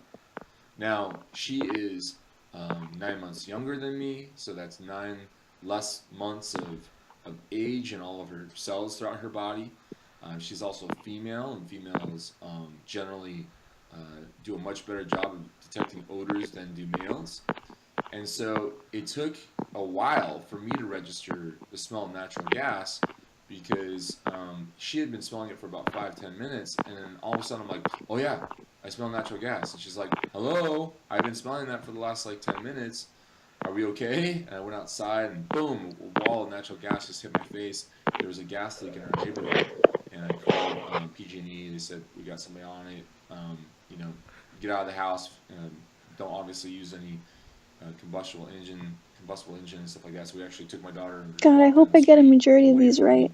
where this gas leak was. Me too. And then eventually it cleared out and all that. So anyway, that's an absolute threshold scenario. Now that's very different than the what's called the difference threshold.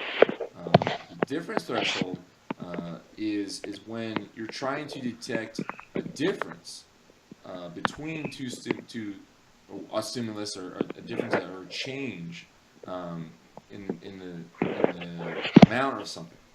So okay, let's use this example here.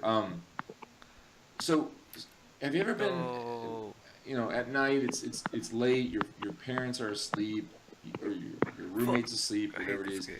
and you don't want to wake them up, and you're watching television, and you can't quite hear it, and so you change the volume on the television with the remote control, and you just go up by like one whatever it is, one. Usually it's like like you're at 30, it's full volume. At 10, you can barely hear it, and then when it's really quiet in the house and it doesn't take much to have that absolute threshold, Okay, I got right? one You're answer. sitting on the couch, you're listening to it, okay, it's quiet. Gas leak was. Images and backgrounds and outlines and stuff way before you're gonna be able to see the color of their shirt they're wearing, stuff like that, right? That takes a much longer period of time, much more light for you to be able to do that. So like if you've ever left a movie theater, right, where your eyes adapted, or I should say, if you ever gotten into a movie theater, okay, where your eyes are not adapted and it's very dark in that theater, and eventually your rods are adjusting. We'll talk more about that in a second.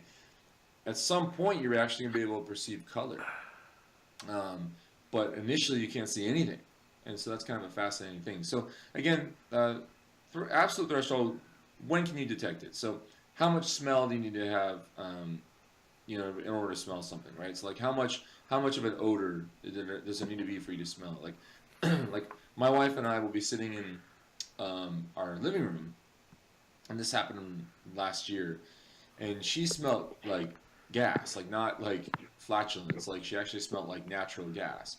And she's like, "Do you smell natural gas?" I'm like, "I don't smell it." Now she is 9 months younger than me, so that's 9 less months of age in all of her cells throughout her body. She's also a female, and females generally do a much better job of detecting odors than do males. And so it took a while for me to register the smell of natural gas because she had been smelling it for about 5-10 minutes, and then all of a sudden I'm like, "Oh yeah, I smell natural gas." And she's like, "Hello, I've been smelling that for the last like 10 minutes. Are we okay?" And I went outside, and boom, a wall of natural gas just hit my face. There was a gas leak in our neighborhood. Change.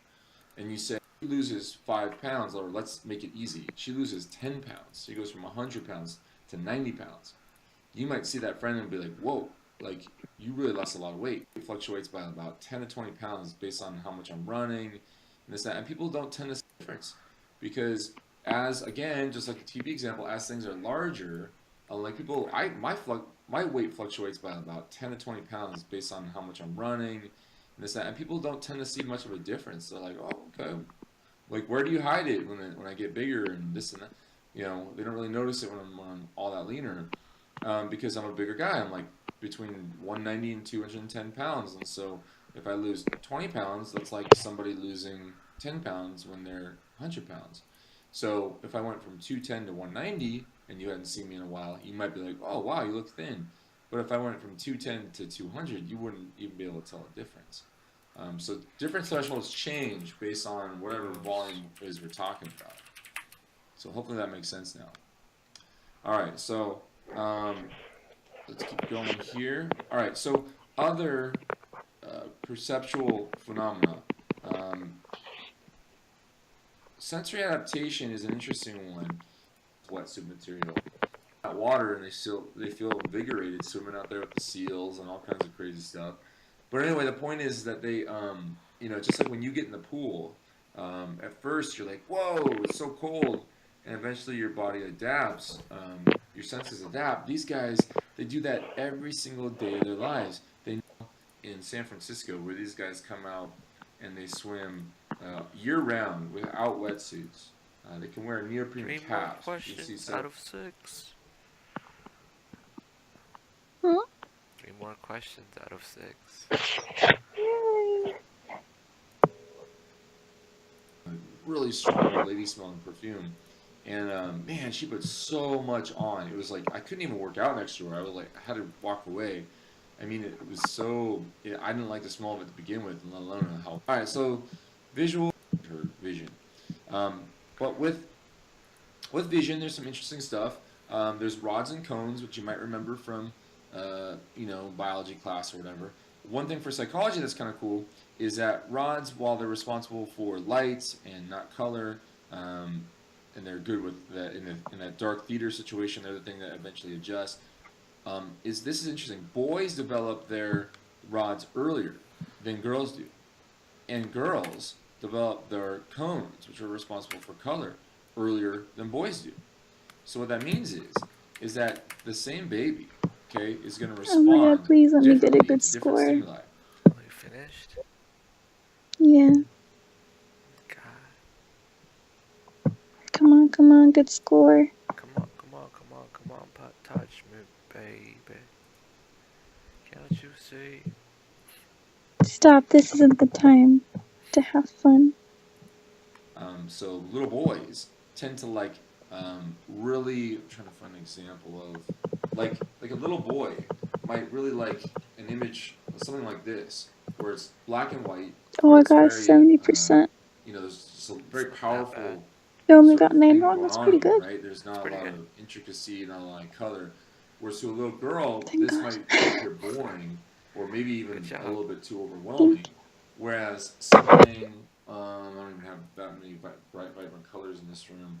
But, you know, if I take like a Post-it note, something very simple, and say, just show this to a little girl, just the pink, right? Or it doesn't have to be pink, okay? I'm not trying to be stereotypical, but just something with some vibrant color to it, right? So, you know, like your water bottle or whatever it is, right? With lots of color to it, that girls will be stimulated much more because those cones are again being stimulated, and for them, those come online sooner than boys. So they actually make these mobiles that spin above beds for children, cribs and stuff. We're located in the center of the eye. And your rods are picking up in the sense that I can, just like with the hidden cow image, I can about how you're perceiving, see whatever it is, 30 different little chunks of random squiggly. Do see, like if you go from a cupboards, go through the kitchen, we're all at least somewhat different at it. Like you and I process information differently based on the way our brains were developed, based on our genetics, based on our organ has been stimulated, our sensory receptor. Anyway, and one thing that's always kind of interesting is that when you ask a class or large group of people to discuss the one sense that they would give up first and the one sense that they would give up last. So would you give up sight first, or would you give up? People differ because they're so attuned to norms, can't sense certain because, or vice versa, because we were trained, and actually the neural pathways in our brain develop differently from one another, and so we just therefore process information on a very different level. Sorry, that light's in kind of a funky place. Anyway, yeah, so it's a very fascinating idea that we all sort of have a different way of perceiving things, and that makes sense when like or don't like is this idea that we have either bottom-up processing or top-down processing. What is this? Well, this is basically when you see something in the world, right, and you're trying to make sense of it, okay, whether that be somebody that you fairly decent job of remembering the white participants that they've seen. But white participants, okay, they do physical sensory information, kind of a cool, you wouldn't have believed me if I told you that this is going to look even weirder than it does right here, and it does. Alright, so final notes. Pain, kind of interesting thing with pain, it's based on pressure and heat and all other kinds of physical sensory information. Kind of a cool factoid that's frustrating for women especially is that estrogen levels impact pain, and high levels of estrogen are actually associated with low perceived pain, and that's during ovulation. So during ovulation, if you're an athlete or a marathon runner or something along those lines, if you're ovulating, you actually feel much stronger and much less pain. But when you go through menstruation, it's the opposite. You have low levels of estrogen, and therefore pain is perceived at a much higher level. So not only are you having menstrual cramps, right, you're also having higher perceived levels of pain. So it's a real thing. It's a real thing. So your cramps, if you have the same cramps while you're ovulating, it wouldn't hurt as much perceptually.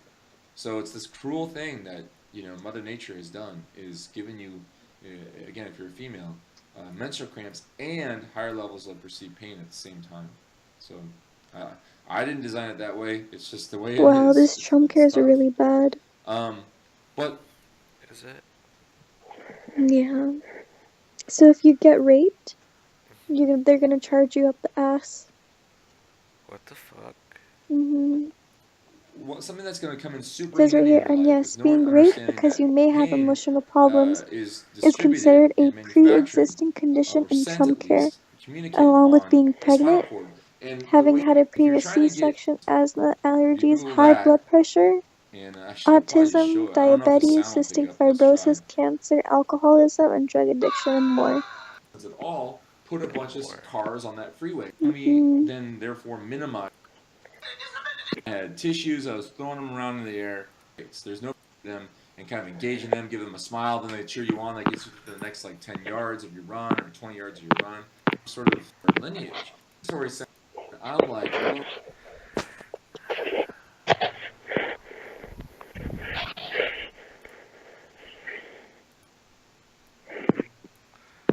What effect did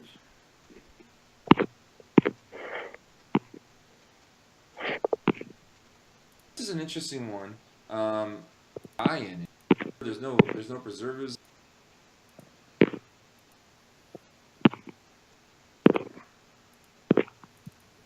Fuck you, Google.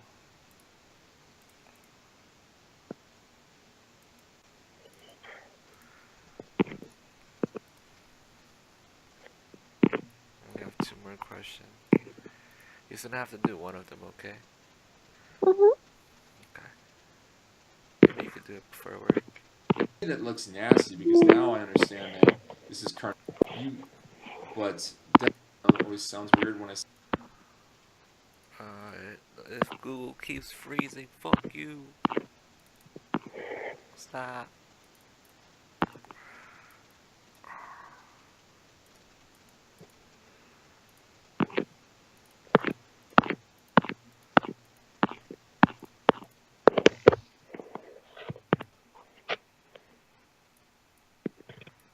Do you want pizza? Yeah, I want pizza.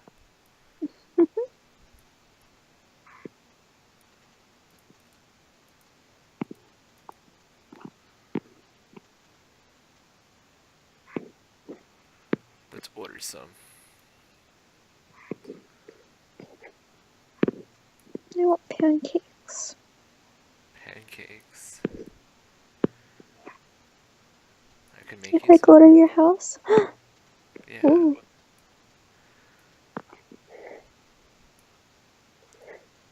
I mean, when you come, I'll make you some pancakes. I fucking bet you anything. I'm gonna complain about him. No, I bet you'll like them. I'm gonna practice every day. I'm gonna make some little sausage on the side too. I love little sausages, no homo. Oh, they're good.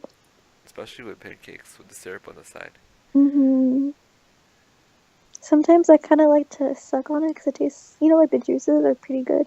Like, no, Yeah, and then you could have the scrambled eggs. That sounds good right now. Some breakfast. I don't eat eggs, asshole. Oh, you don't eat eggs? I didn't know that. I told you I have low tolerance for them. Oh, right. I'm sorry. No You don't eggs. care about me. I do care about you. You don't care about me. You know I do. You don't care about me. Stop playing, girl. You don't care about me. Oh my god, I'm too afraid to reset my browser because I'm afraid that... Fuck, I'm gonna restart it. Restore. Oh, cool. We're back. It looks nasty because now I understand that this And it's a is wet egg. manufactured cockroaches and grasshoppers because floating up into your nasal I want to Like, send in that, volume. stuff, Stuff. the spread, but I don't know how to the fuck I'm gonna send it. You get a little box or like a little... They have like those little envelope things. It can burst, you know that, right? That's true.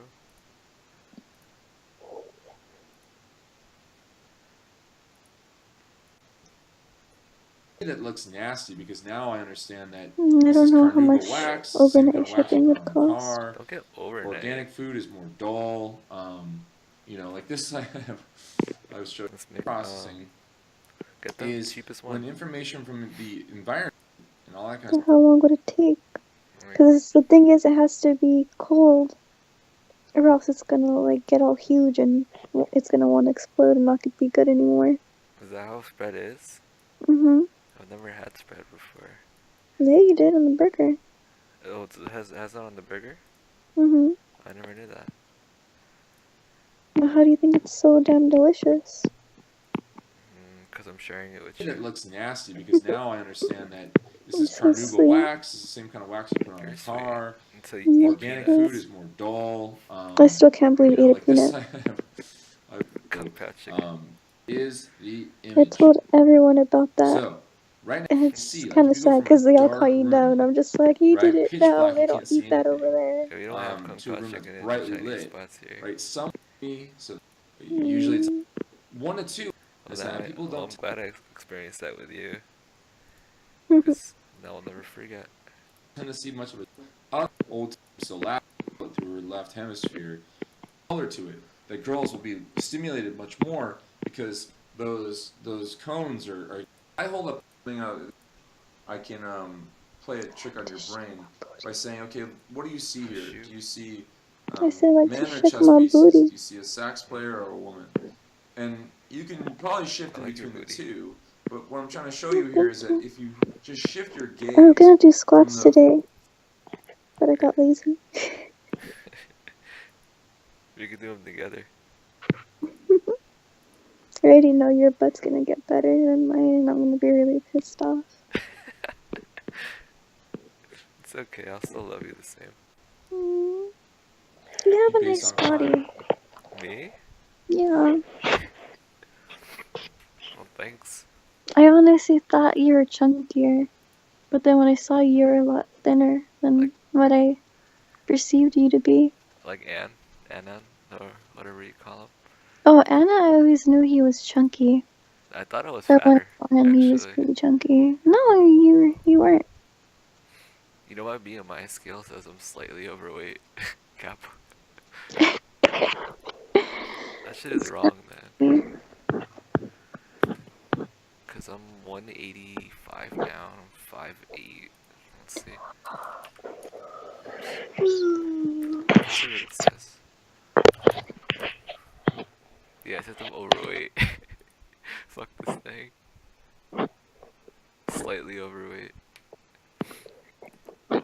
white faces discrimination. You see segregation. You see people I used just to be really fat in middle school, you know that? And then my dad always picked me up super late, so I played basketball every day.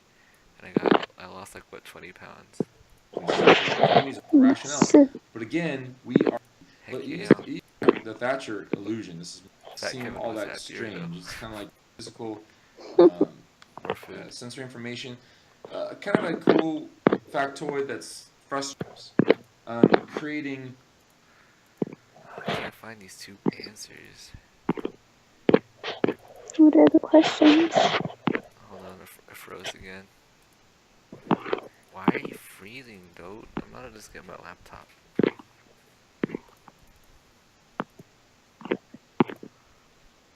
Okay, it says, what did I mention some women are doing in regards to pain in childbirth? Opting for C-sections, using Tylenol instead of severe drugs, using epidural within stage 2 labor to avoid pain, using epidural prior to stage 2 to feel rested. Hey, what's the question? What did I mention some women are doing in regards to pain in childbirth? I'm thinking it's opting for more C-sections, but I don't know. I think it's the epidural before. Epidural with stage 2 to avoid pain, or epidural to stage 2 to feel rested? Wait, to feel pain or reduce pain? There's two different ones, to avoid pain and to feel rested. I say to avoid pain, To avoid pain. but it's up to you. You always have the answers to life's unknown questions. And then I'm wrong. Only 1% of the time. Not even. It's 98.7. You're cute. No. Yes.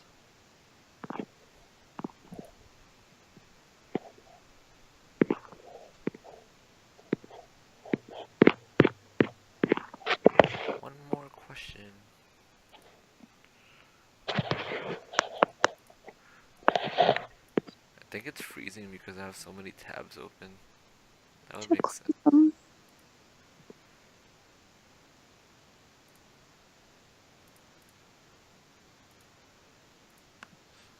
It's good.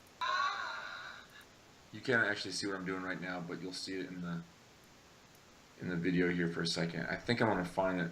It's really cool. You might have seen it before, but it's a pediatrician. Sorry, my thing's not opening up here.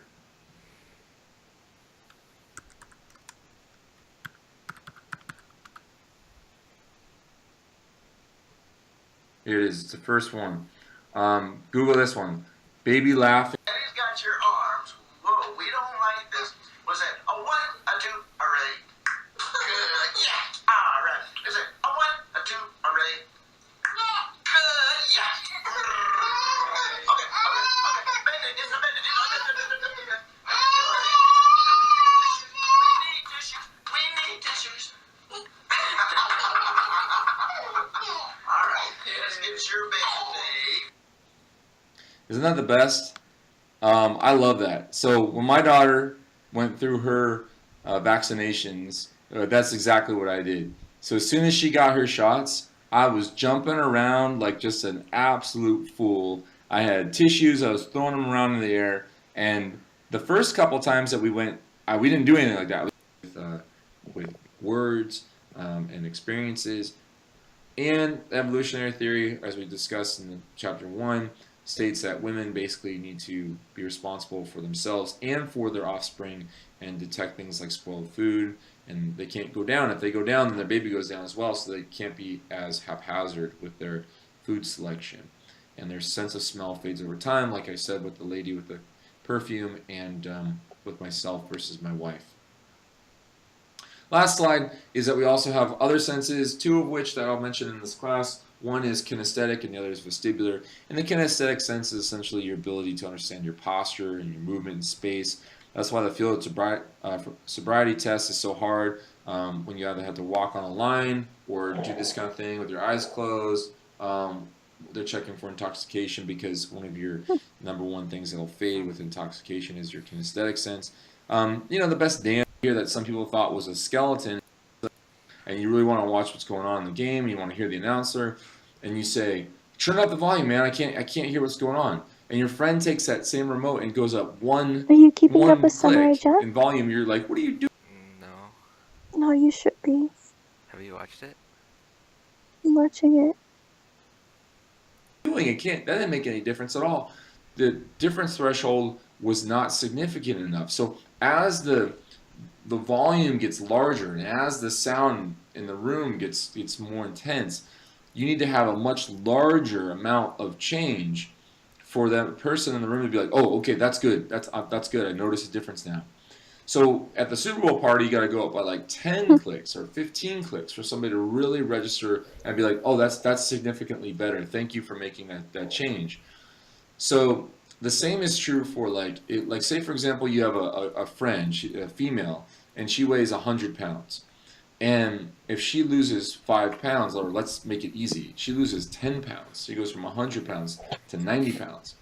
You might see that friend and be like, "Whoa, like you really lost a lot of weight."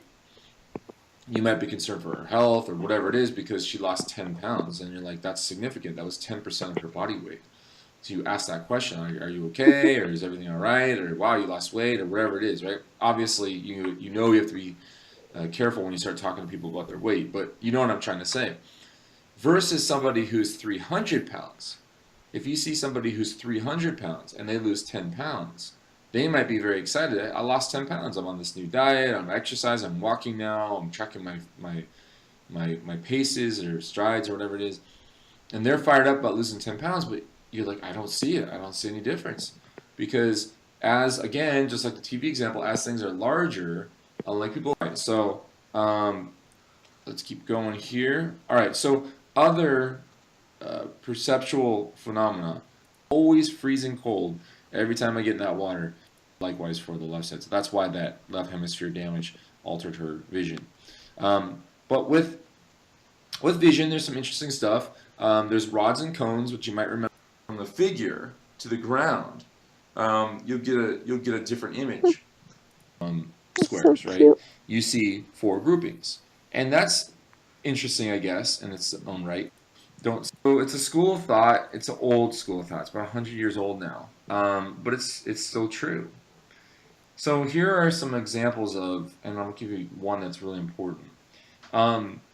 Closure. So you don't see a line here. You see a triangle because your brain's automatically filling in the gap. You don't see 4 distinct little segments of line here. You see a square.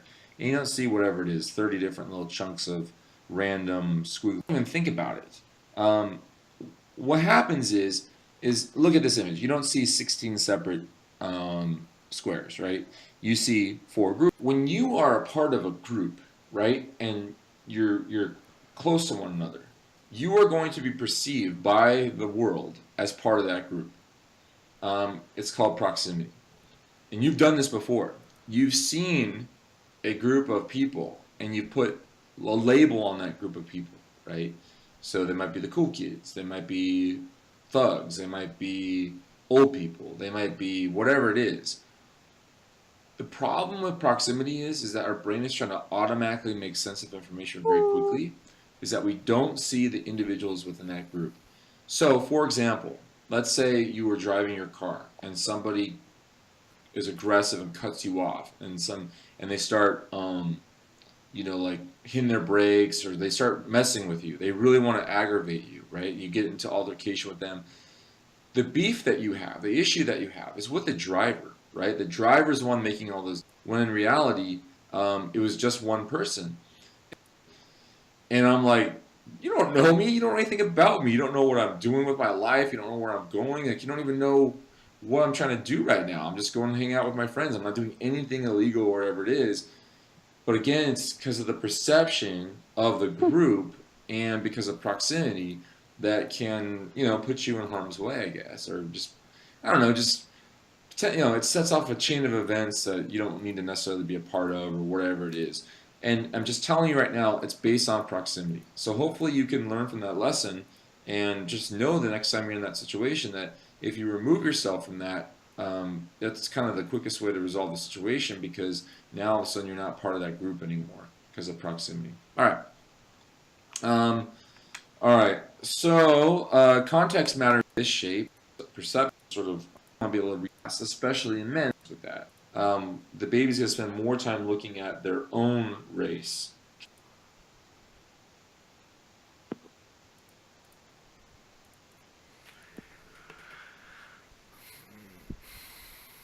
Freeze one more time. I'm gonna punch you, Google.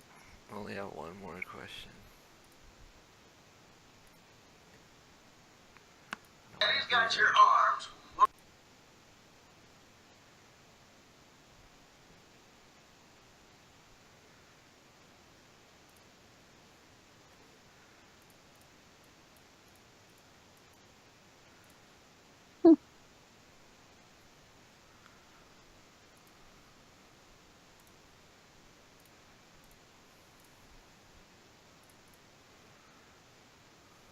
Shots. If you Google that, it's love and support. So she feels get there mentally. It's a good place to be. Being rested and relaxed. If you go into and watch them and sort of see them and kind of engage in them, give them a smile, then they cheer you on. That gets you to the next like 10 yards of your run or 20 yards of your run. Again, distraction. Visualizing pain is more pleasant. Well, that's the reason why when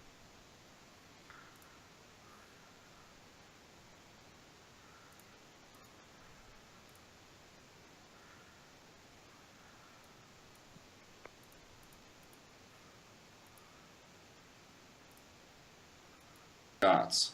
If you Google that, and actually I could probably just show it. I don't know if the sound will pick up, but let's try.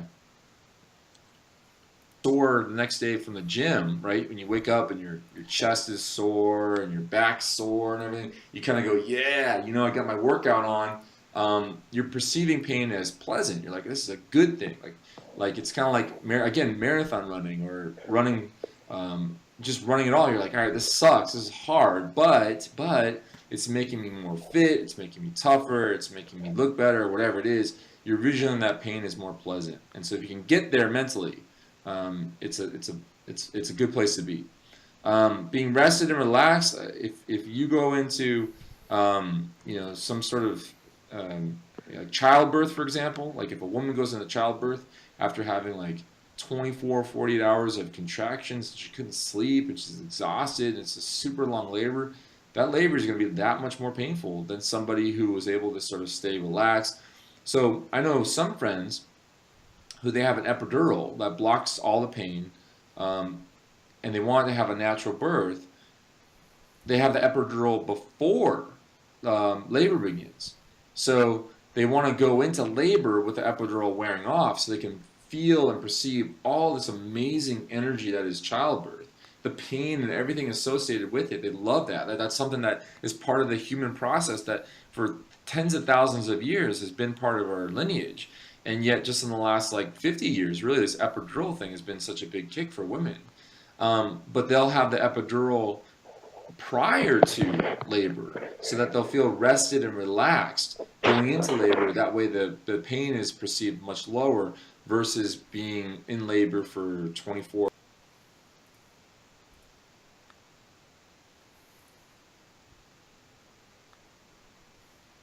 Oh god, I got 1 out of 6 wrong. No. You got 5 wrong? I got 5 right, 1 wrong. Oh, it's okay. Thank you. Okay. Okay, I'm gonna go to sleep, babe, okay?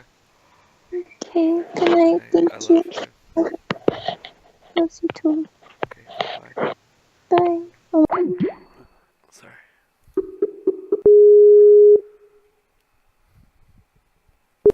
You were saying something? Oh, I was like, oh my god, I can't even hang up. No, I thought you were done. What were you saying? Oh, that's it. I was just like, oh shit, I can't hang up. But yeah. Oh, sorry. I didn't mean to. Good night. Okay. Good night. Bye. Sweet dreams.